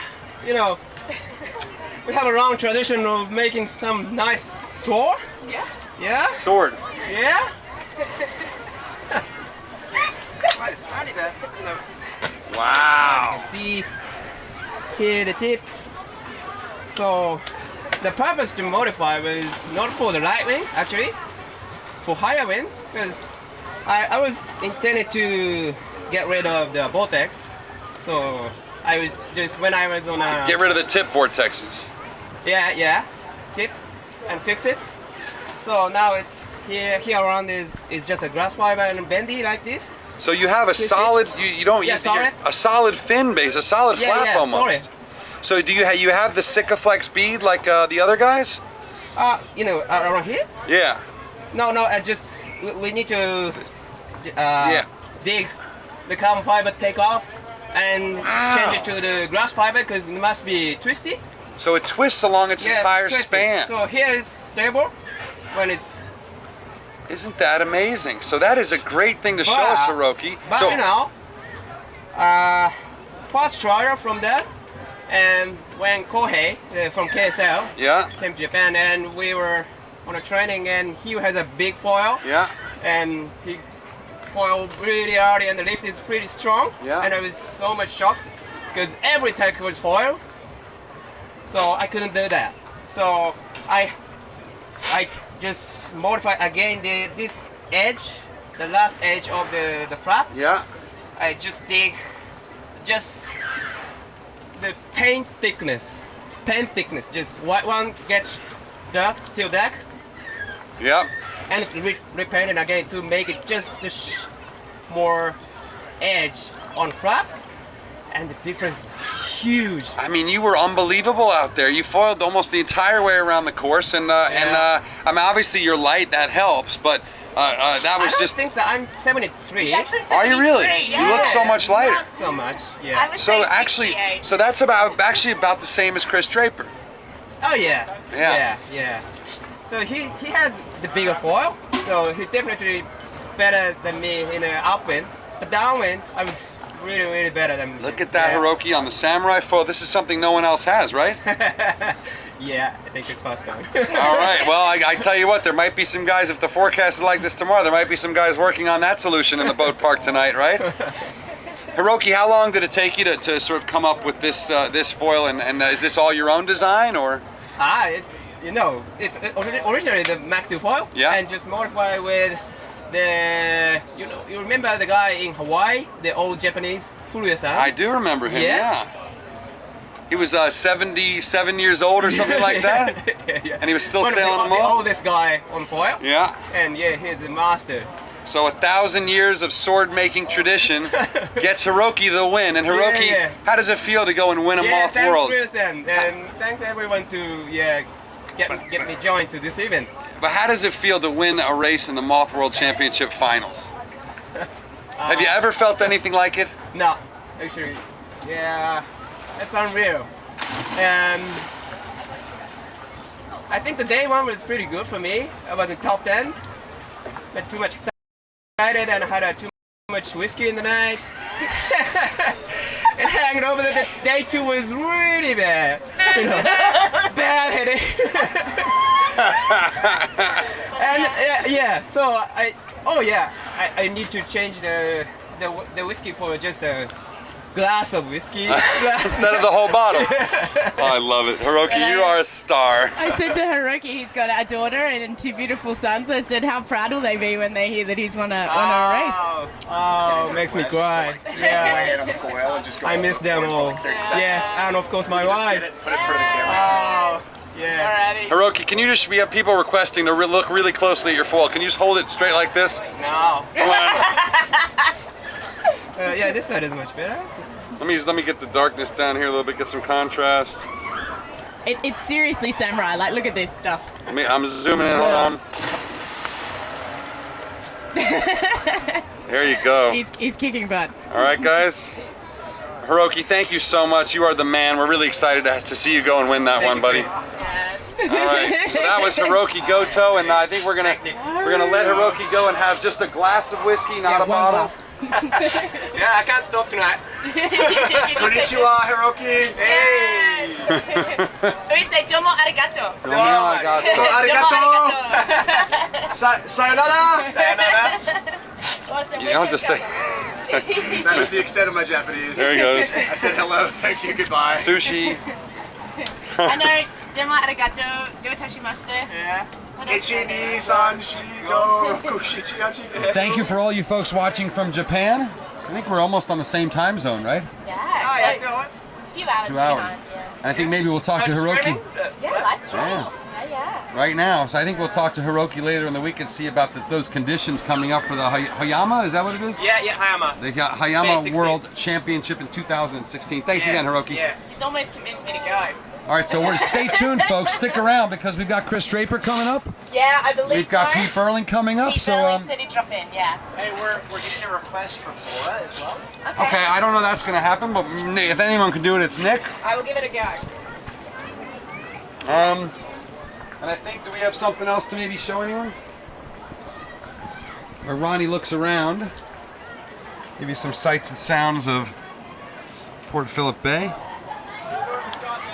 Let's talk to Scott Babbage from yesterday after that heroic finish that was just brutal to watch. Take it away there, Ronnie.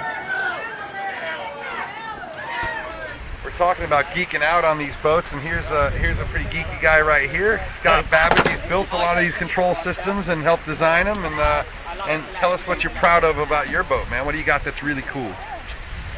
Really cool. I guess a few little bits that we've built. Wing bars are pretty neat.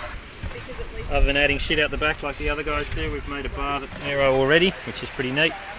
We made the canning control system, which has been copied by the Perth guys and Nathan, so it's it's always good when the other guys see what Imitation you've is the done. part of the class, isn't exactly. it? Yeah, So yeah. that's pretty nice. That's all the sailing bits gear, right? No, they're not. That's not sailing bits. No, that's just my stuff. That's just your stuff. You don't give it to the general public, huh? Not until after Worlds? Some of it, yeah. I sort of let the bow mat go a little bit early, and then, yeah, I'll probably work on that again next year. What else have we got? Just a few little custom pieces, trying to make the rudder system work a little bit better. We've got some titanium bits in there, and yeah. Well, maybe by Thursday you'll give us a proper tour, you know, and it's all off the wraps. But hey, you know, obviously you always go great in the light. What about this stuff, 20 and lump? Yeah, I just want a bit of variety, actually. You know, I didn't do that well in the light yesterday. I had some good races, but some bad ones.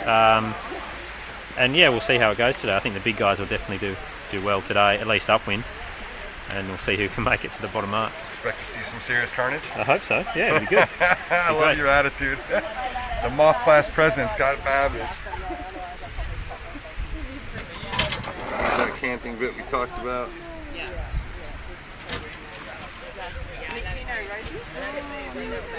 Thanks, Kyle. No worries. We're talking about geeking out. Green in a second.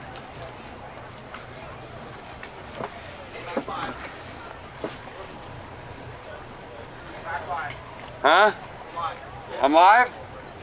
Well, uh-oh. Apparently I am live. And we are back with you at the Sorrento Sailing Couta Boat Club. Just having a look at the jetty in this lovely, lovely town. I don't know who it is. Oh, I just missed what I was trying to shoot. There are... It's a very beautiful part of Australia, full of beautiful people, beautiful landscape, kangaroos.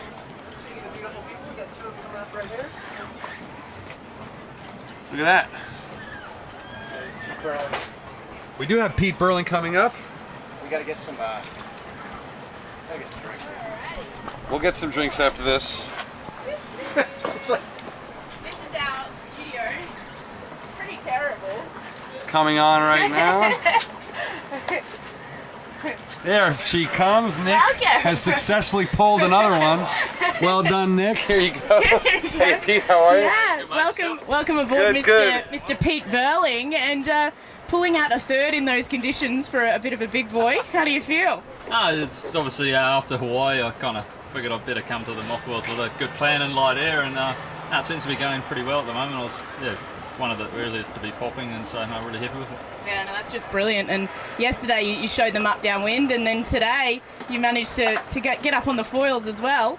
What's your specialty? Did you change anything today, or? Yeah, I definitely changed a couple of things, or just one thing really, just my front foil. It's got the new big front foil. Seems to just make you take off so much earlier than the one I had on yesterday. And no, really happy with how it's been going, to be honest. Haven't used it much. It's been relatively windy in NZ. I think that's the third or fourth time I've ever used that foil, so it seemed to be working all right. I think it worked just fine. And given that a few people were making late changes, how early did you make the change to the big foil? Well, I just had both of them next to my boat, so about half an hour before I kind of decided that was the one I was going to go for, and it started to look pretty glassy out there, and not many people were flying, so it was a pretty easy choice, to be honest. Yeah, I think about 10 knots will be my crossover, so probably this afternoon I'll be having a bit harder one. Pete, were you surprised to see some of your teammates, as well as Tom Slingsby and Nathan, all sitting at the beach trying to get out and missing the start, or very nearly missing the start? Yeah, well, I thought when I was getting changed, Nathan was actually knocking his big foil onto his vertical, and I thought he was leaving his charge a little late, and obviously Tommy went even later than him, so no, I think it was pretty cool by the race committee just to fire it away when we did have enough breeze, and to actually manage to get a race in this morning. You can see obviously they wouldn't have been able to get a race in if they had waited, so we're really happy that they managed to do that. Now, I know in Hawaii, we got top mic, don't worry about it. I know in Hawaii you were at almost 90 kilos, if I remember right. How much weight have you lost, you think? And you had a lot more muscle. You were in the middle of the AC45 stuff. You were in the gym all the time. How much less do you weigh now than you did then?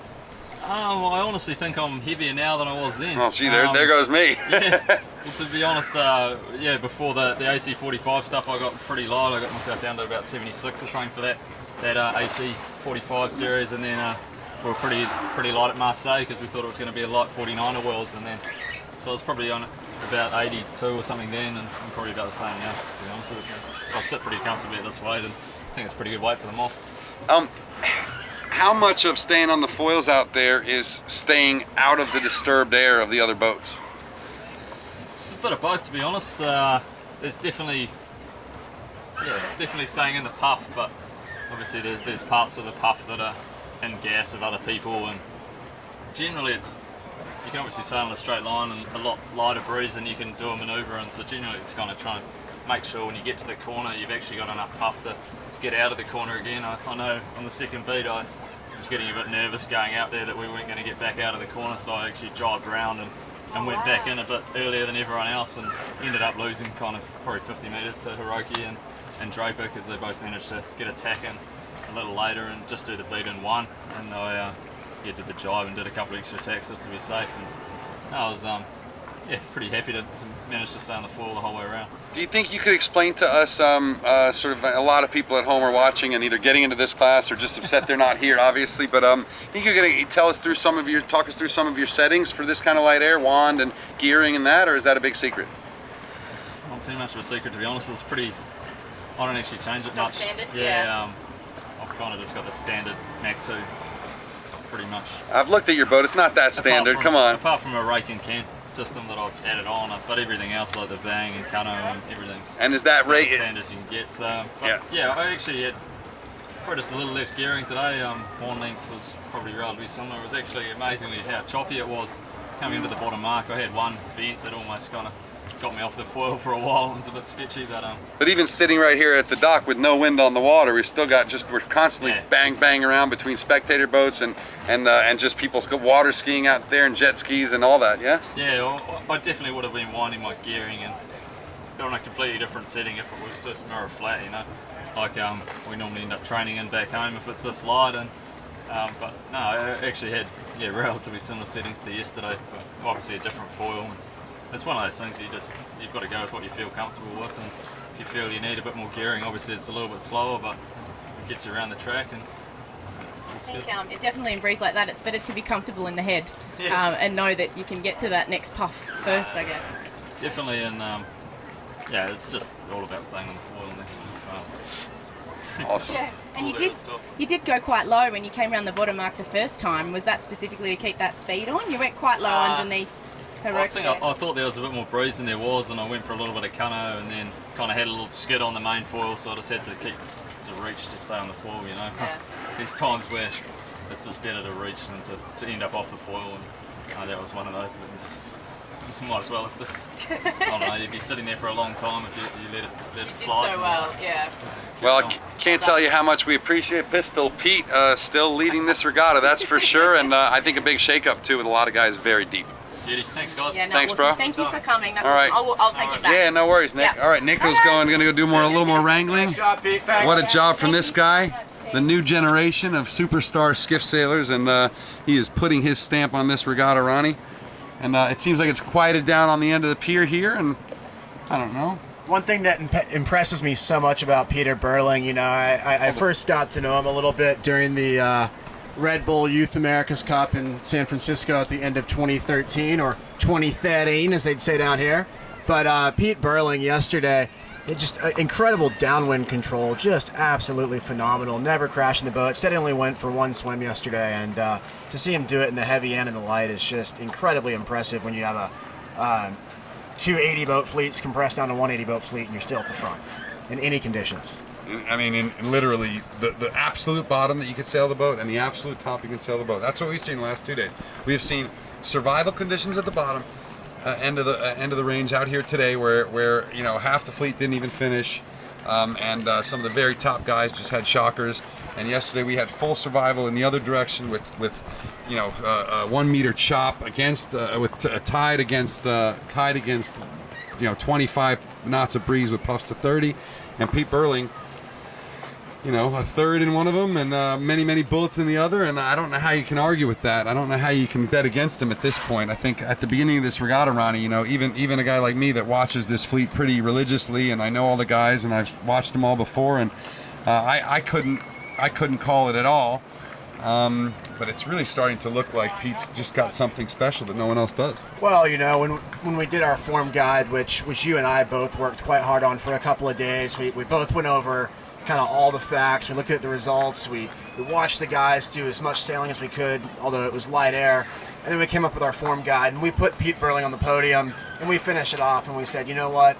He's going to be the superstar of his generation, and he's going to one day be a Moth World Champion. We just didn't know if it was going to be in 1 year, 2 years, or if it was going to be this week. And I agree with you. I think that going into day 2, assuming they don't get any more racing on today, going into day 2 of the Moth Worlds finals, which would be day 4 of the Moth Worlds, I think Pete Burling definitely has established himself as the clear favorite at this point. Yeah, no question about it, Ronnie. And we'll go and monitor some of your comments and see if you can come up with any more ideas for things for us to do.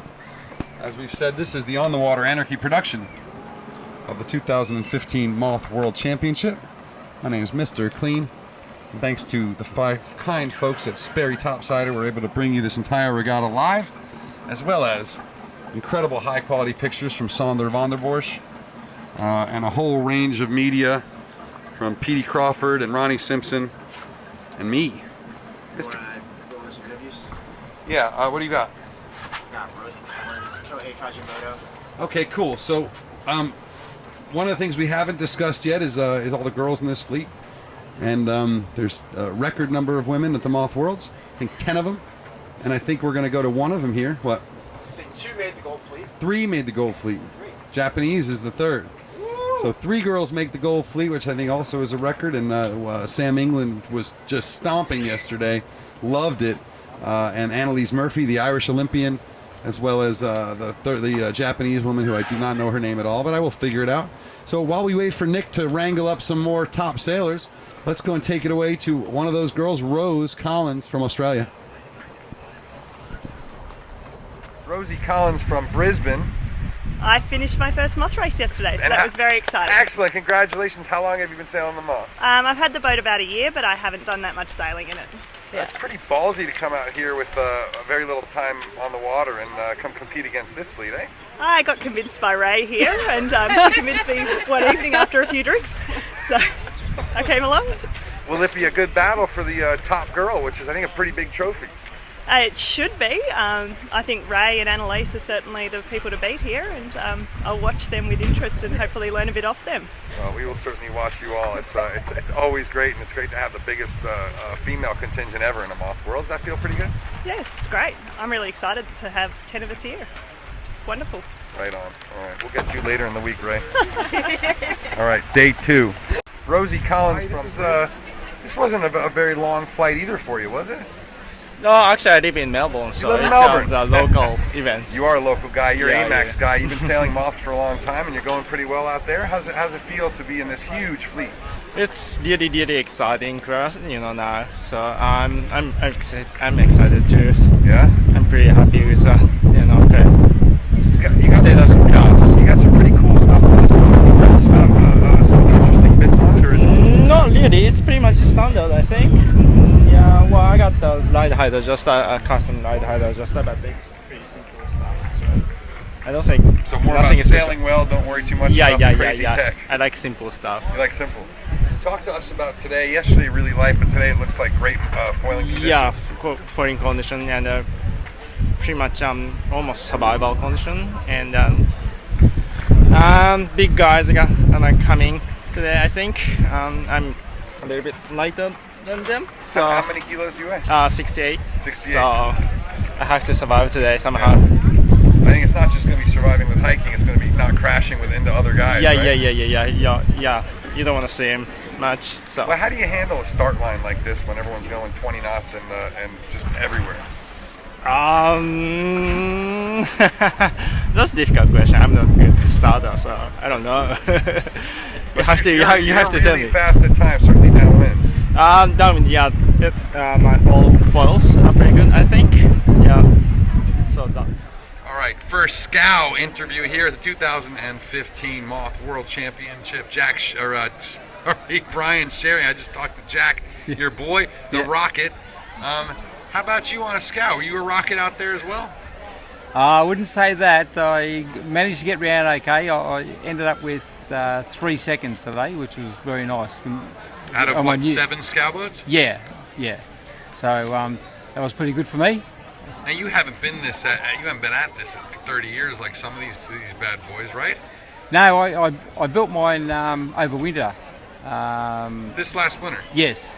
Yeah, I built it over winter, and it was just a bit of a project, and it was a good excuse to come to the regatta and actually have a sail while my son's here racing, which is really nice. That's pretty cool. But so you say have a sail? You're saying that you're not really trying to win against those Scows out there? Oh, I'm having a go.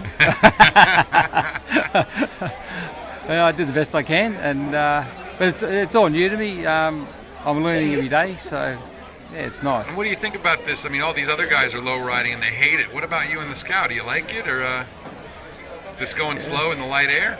I like the speed they crash at.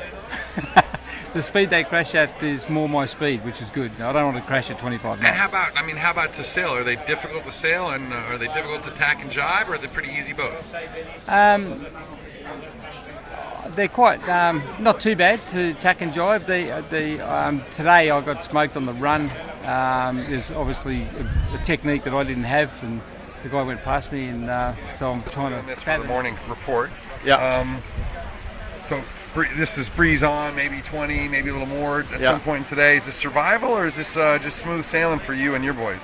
Well, it's really short waves, so and this yellow course, it's going to be really bumpy. Yeah. And it's not a matter of working the waves; it's a matter of deciding how fast you're going to go. Yeah. Whether you're going to crash, whether you're going to break something. You do that with ride height, and you do that with foil control and wand length, all that stuff? Well, it's just so violent, actually. It's a matter of deciding, can I push it this hard? Yeah. I mean, do I want to break the boat? Do I want to break my body? Because, you can do 28, 29 knots in waves so big that are not very far apart. The boat's just shuddering. Yeah. So, yeah. I think the blue course is going to be more shifty and flatter. The yellow course is going to be steadier. Which one are you on? I'm on the yellow course. You got the bumpy one. I got the bumpy one, and it's going to be full on. Right. I'm sure it's going to be bumpy down there. I haven't actually. I'm probably not going to get to sail on that course, being in yellow today. Yeah. But just remembering what it was like down this end a few weeks ago, and it was like, holy moly. Yeah. And as the guy who builds most of these things, what's the right foil package for today? Knots and bump? Small front, small rear. Yeah. And then what do you do? Going downwind, you try and bring the ride height down enough that you're just skimming over the waves, or what's the philosophy? Downwind, you minimum gearing, absolutely minimum gearing. Otherwise, the boat will be bouncing too much. Probably a fairly short wand to just really lock the height in, so when the boat gets up, the wand will flick forward and keep it down. If you try and sail with a long wand, the boat's a bit floaty, and you'll probably put the nose in it. Oscillating up, down, crash! Yeah, exactly. I've seen that story before. Yeah. So really the first thing you do, you come around the windward mark, is pull the wand up, and then worry about anything else. That's my theory. We'll see whether it works. All right, well, have a great one out there. Keep the body in one piece, all right? Yeah, well, that's the boat can be fixed. I've got a spare one over there. All right. Really 3 months of sailing in the Moth, as he told me the other day, Lee McMillan, and had a good day yesterday. How's it feel out there? Yeah, it was pretty tough. The conditions, obviously, everyone knows, are pretty difficult. Spending a lot of time off the foil. Frustrating trying to find the bits of wind, and when you're not in the pressure, watching boats just flying by is pretty hard to take. But but then you turn it around and do the same thing. Right? Yeah, exactly. It goes and swings around about. So it was quite nerve-wracking, really, to do your first Moth. It's my first start yesterday in a Moth race, and I decided to start on port because it's a bit more like Extreme 40s. Just start on port and get clear and try and get clear of the fleet. So it worked pretty well for me for a couple of races, and it's solid. You always want to do better, but it's great to be involved and out there and battling around the course. And is this is Rob Greenhouse's boat? Is that right? It's not. It's a new. I bought it new, a new X set in June, it was a boat that Rob was going to have built for himself, but he decided to keep his old one. So I took his slot. So jumped, got involved, and any real cool tricky bits in it, or pretty stock exercise? It's very standard. I bought a mast and the prodder off Rob, and a boom, but the boom's broken, so now I've got a CST. And standard except foils, and just trying to get the thing around the course and learn how to sail it.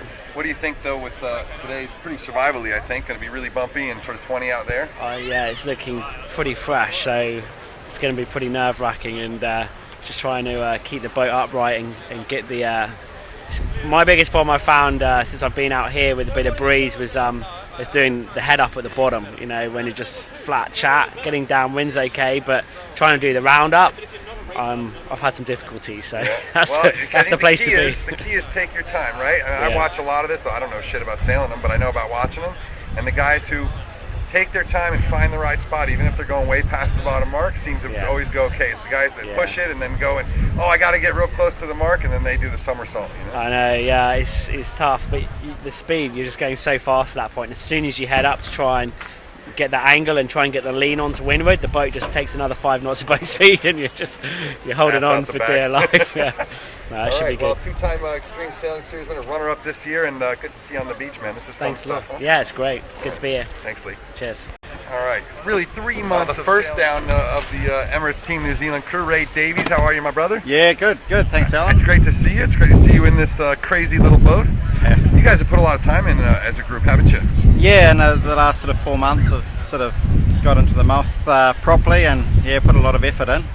It seems like I could do with a lot more effort. They're very difficult boats to sail, but really rewarding when you start getting it together. There's a wide sort of variety of opinion on whether all the little bits and pieces and the canning rigs and the crazy foil control and all that is worth it, or whether it's just time in the boat and that. Where do you sit on that debate? No, look, time on the boat is key, and it's the type of class, the better you are, the more rewarded you get. You can have smaller foils on, you can pull off manoeuvres that the rest of us don't even think about.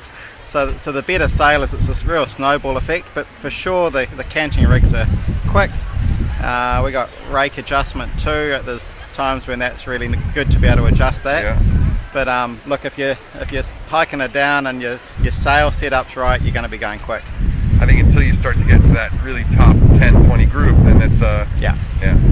So what's a good target for you for the regatta? Oh, look, I don't know. I honestly don't know. I was pretty happy with yesterday. I started all the races pretty badly and ended up with a 6, 8, 12. But I think that was probably the conditions I'll do my best in. Yeah. The light shifty stuff.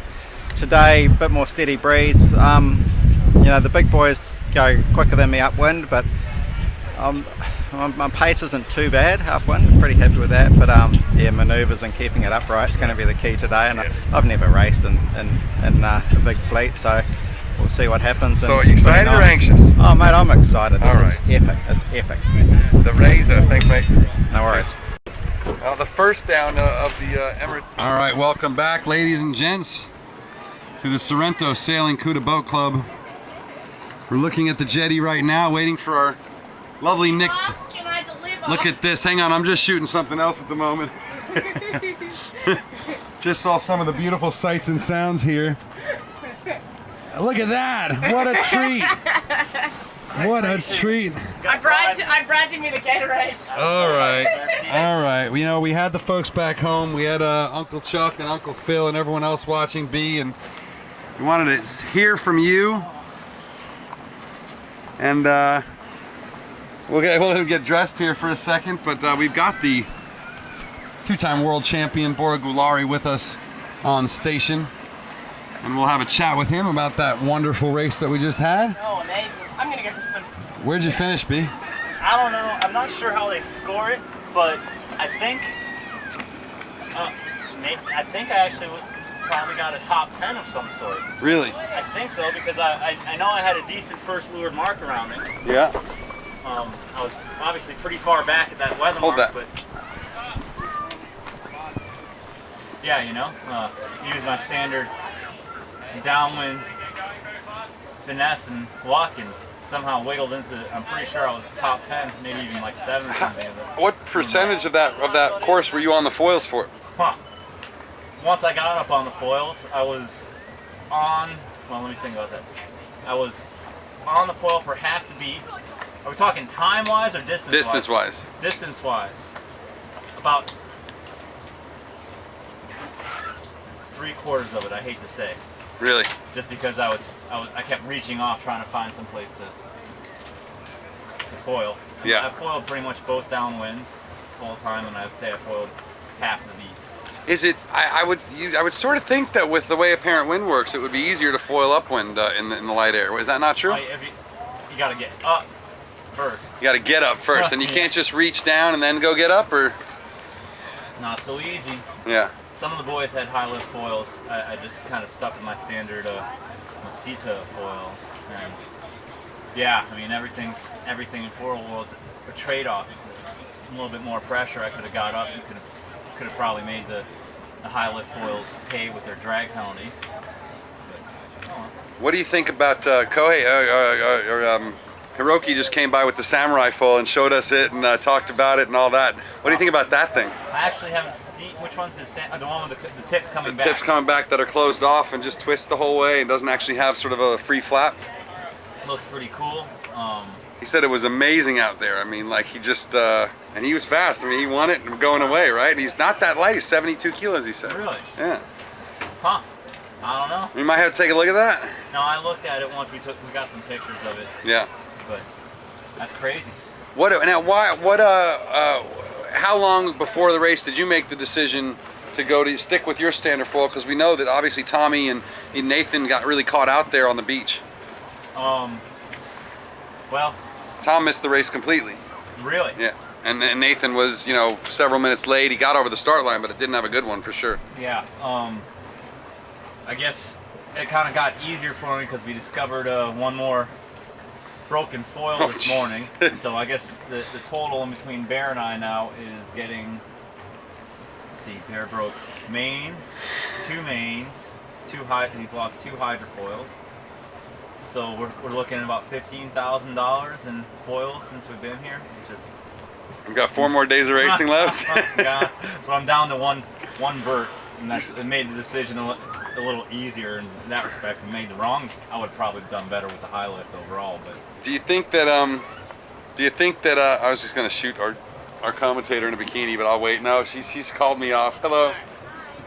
I'm good. How are you? It's really distracting around this place. But do you think that are you rethinking that vote to not allow more than 1 foil or something, or you still think it's a good idea to have as many as you like? The short change rule. Well, the short change one, but there's certainly been a lot of discussion about not allowing, just measuring in 1 foil for the regatta. Yeah, that thought did go through my mind on that race too. Maybe it's the right thing. I mean, the other thing I proposed to Bear when we were drifting in, there's actually something else that's gone through my mind. I've been towed in more than I've gotten to sail in since we've started racing. So that kind of shows you the quality of the work that some of the stuff happening here. There is a lot of volunteers here, that's for sure, and thank God for them. Thank Otherwise, I'd be up at Melbourne right now. Some of our fans obviously don't need to comment if you're not allowed to or you don't want to, but some of our fans who are watching have asked, can you sort of describe what you've been doing for Luna Rossa? Everyone sort of wants to cheer for whoever's Bora's with. Can you talk to us about your role with them? I'm a consultant. I'm on the sailing team, and I do what I'm told. That's a good answer. I do what I'm told. Can you talk to us about what that role is? I mean, obviously, you're an aerospace engineer. You know an awful lot about hydro and aero and all that stuff. You've had a big role in getting those 45s up to speed. What's your sort of favorite thing you've done with the team since you've been working with them? Gone sailing, or getting to drive a AC-45, I'll tell you that. Yeah? It's pretty cool. What do you think about that series that's coming up? You think it's going to be pretty fun? I'm sure it will be. They have to make it good. I mean, all the guys feel the pressure. Everyone's trying really hard. So I'm sure it'll be a great series. And the 45s it's not a one design anymore if you're doing it with foils, right? And I guess, is there any indication at this early stage of who's got the goods and if there's any kind of new design features that you think might be cool? I haven't been paying very close attention. Been focusing on this? Yeah, I've been a little busy, but I'm pretty sure there'll be one design. Okay. So you'll have one design foilers. It's kind of late now to be sort of. I mean, we got only a few months left before this first regatta, right? Like, I forgot where I heard it, but they seem to. I think the quote I heard was that they built the first AC-45 and from like nothing to sailing in 5 weeks. So retrofitting can't be that hard. Well, you've gone. I mean, you've gone through it. You've got those two great Luna Rossa AC-45 foilers. I mean, how long does it take to retrofit? I think everyone's sharing the workload this time in terms of the teams providing specific skill sets to make it happen. And though that can always be tricky, I'm sure, but that's making it happen faster than it might otherwise happen. Bora, it was sort of always a privilege to be around when you unboxed your first Blade Rider and going out in the ghetto ray and filming you kind of flopping around, learning how to sail these boats. And obviously you've come a long way. You've won 2 World Championships. You're with an America's Cup team now. But even so, does it surprise you what you see on this beach and then just how it just keeps building and building and the caliber of sailors, the team action going on, the media, all this stuff? It doesn't surprise me one bit in a way. I mean, best boat in the world, most rewarding when they let you sail in the good conditions. Yeah. But no, I expect it to kind of keep growing. I mean, you look at the whole list, this is for sure the thickest fleet ever. I mean, just you can't feel bad about having any sort of place. I mean, yeah. To win a world, you need to be like lucky. You got to be fast. Has to have some stuff roll your way. And there's literally 10 people here that can do it. Yeah, yeah. I don't, and it's not like anyone's a slouch. So. Yeah. Any guys that really surprised you with their speed after 2 days or after 3 days of racing? I haven't got to see Nathan, but the guys who I've seen that are got serious pace are Burling for sure. He is just in another world, and then Tom can obviously.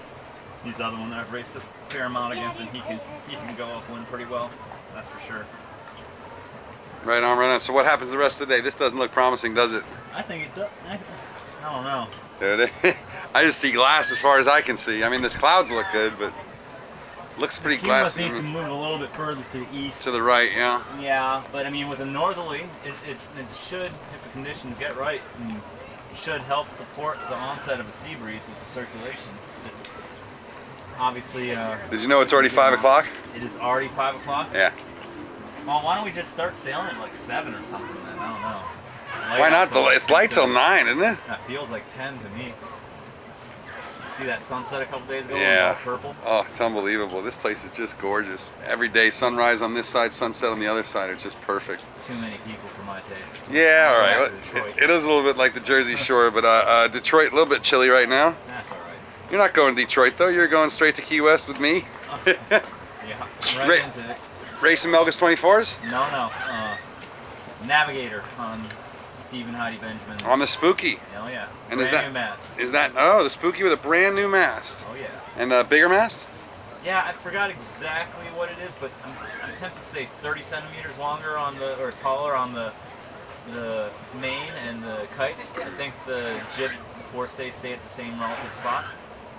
We got some other nice features in the rig, and I think the boys are about to do the feeder race down there.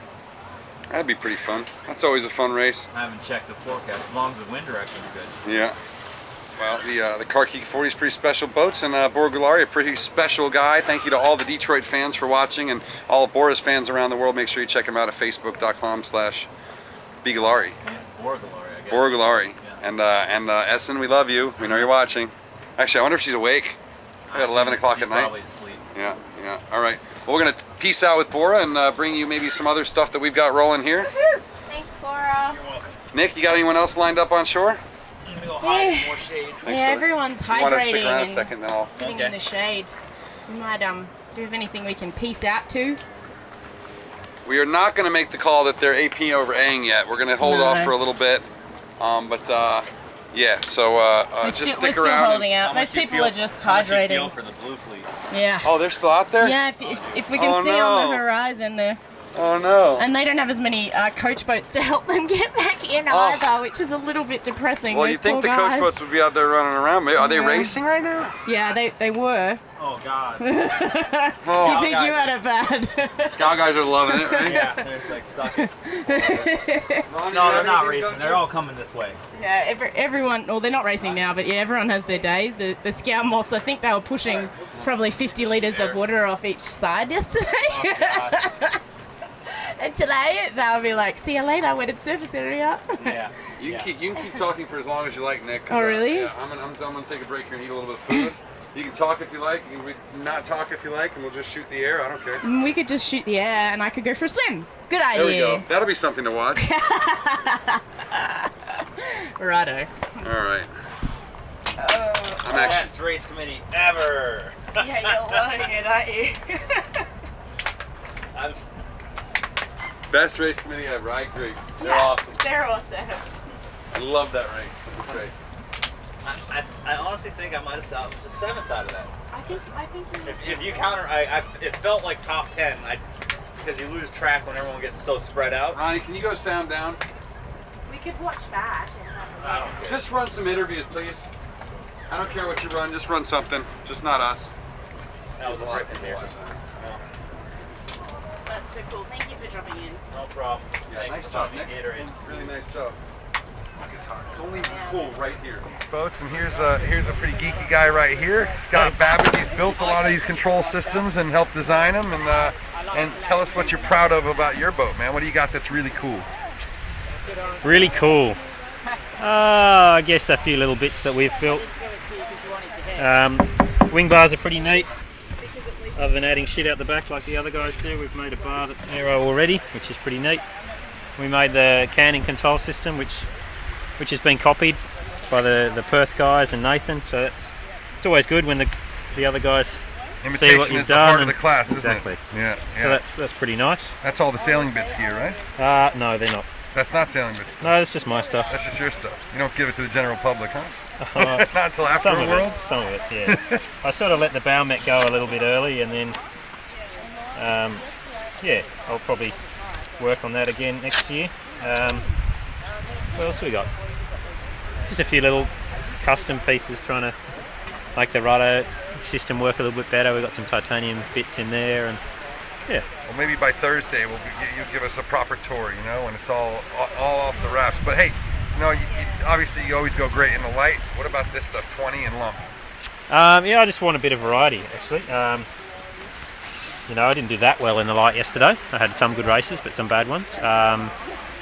And yeah, we'll see how it goes today. I think the big guys will definitely do well today, at least upwind. And we'll see who can make it to the bottom mark. Expect to see some serious carnage? I hope so. Yeah, it'll be good. I love your attitude. The Moth class president, Scott Babbage. That canting bit we talked about.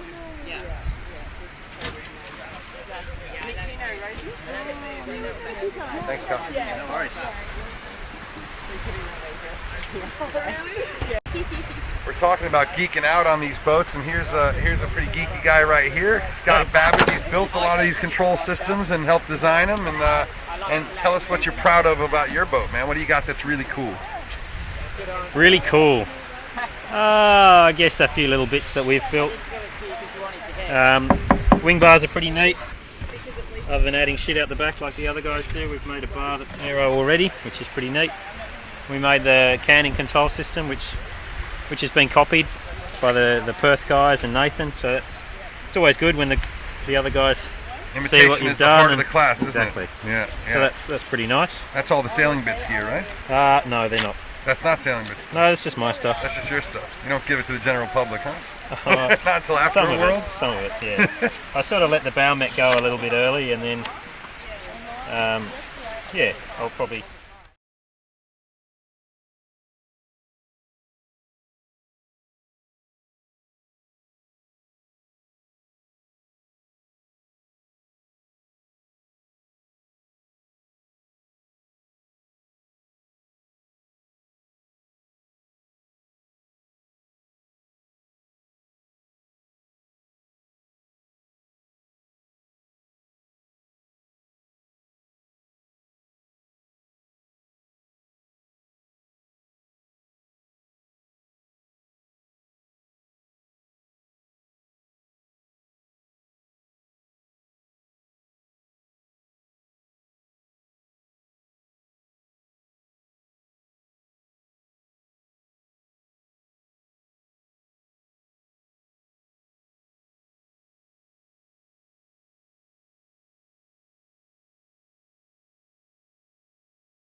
Hey, how you going, Ronnie? Can you hear me? Bit of a sound check. Yeah, so actually we are live now. Go ahead. And, Excellent. We're thank our sponsors, Sperry, Line Owners, and Selling Anarchy. No worries. We're actually live right now, guys. We've just been told, I think it's just after 5 p.m, so 1700 AEST here in Australia, that the racing has been abandoned. So for those who have been watching our little coverage of the boats in the background, thank you for staying with us, or thank you for just joining us.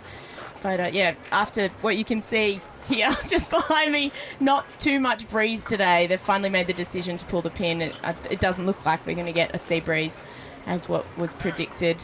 But a big thanks to the organisers for keeping us posted here at the McDougall-McConaughey Moth World Championships. They did get one race away for the opening day of the finals here, the Gold Fleet and Silver Fleet. Not sure on what happened with the Silver Fleet, but with the Gold Fleet, Hiroki Goto led from Chris Draper from GBR, then back to Peter Burling, who continues to extend his lead overall from New Zealand. He's sailing a brilliant regatta, which is just beautiful to see. A big thank you to Sperry Topsider for their support of this broadcast. It's been amazing to be able to keep you updated on what's happening here. Even though there hasn't been as much action as yesterday, it's still better to keep you posted on what's happening than for you guys to be in the dark. But as mentioned earlier, it has been confirmed that racing has been abandoned for today. But they are looking at starting earlier tomorrow. So potentially an 1100 hours start tomorrow. There is a volunteer briefing at 900 hours. So that would indicate that they're looking to move racing forward from 1300 hours AEST to 1100 hours. But we will keep you posted on Facebook. Go to www.facebook.com/sailinganarchy and we'll keep you posted there, or Twitter. Or of course you can look on the homepage at sailinganarchy.com. We will have a highlights reel coming out thanks to Petey, and we'll have a few interviews from the shore. I know that Mr. Clean is out doing a few interviews around the boat park right now, which is just fantastic. And if you did stay with us all day, even though we didn't have much racing action, we had Bora Galari here in the boat with us. We also had Hiroki Goto and Pete Burling as well, which was just fantastic to hear about today's racing. So and with Bora Galari, you guys asked for him to be here, and we had a big chat to him about everything that's happening with him and Luna Rossa, so that was just fantastic. So I think we're going to sign off for the day. A big thanks to Ronnie downstairs. I know that Petey and Sander Vanderbosch have been out, Mark, our driver, Charlie, and we had some great guest help today as well on board. And Mr. Clean was taking you through all of the action, or the difficult racing out there on the track today. You've got to call it a worlds really, because it's challenging, whether you've got the breeze on like we had yesterday, or the very patchy conditions and low riding action again today. So we'll be back tomorrow. Make sure you stay tuned, and we can't wait for you to join us.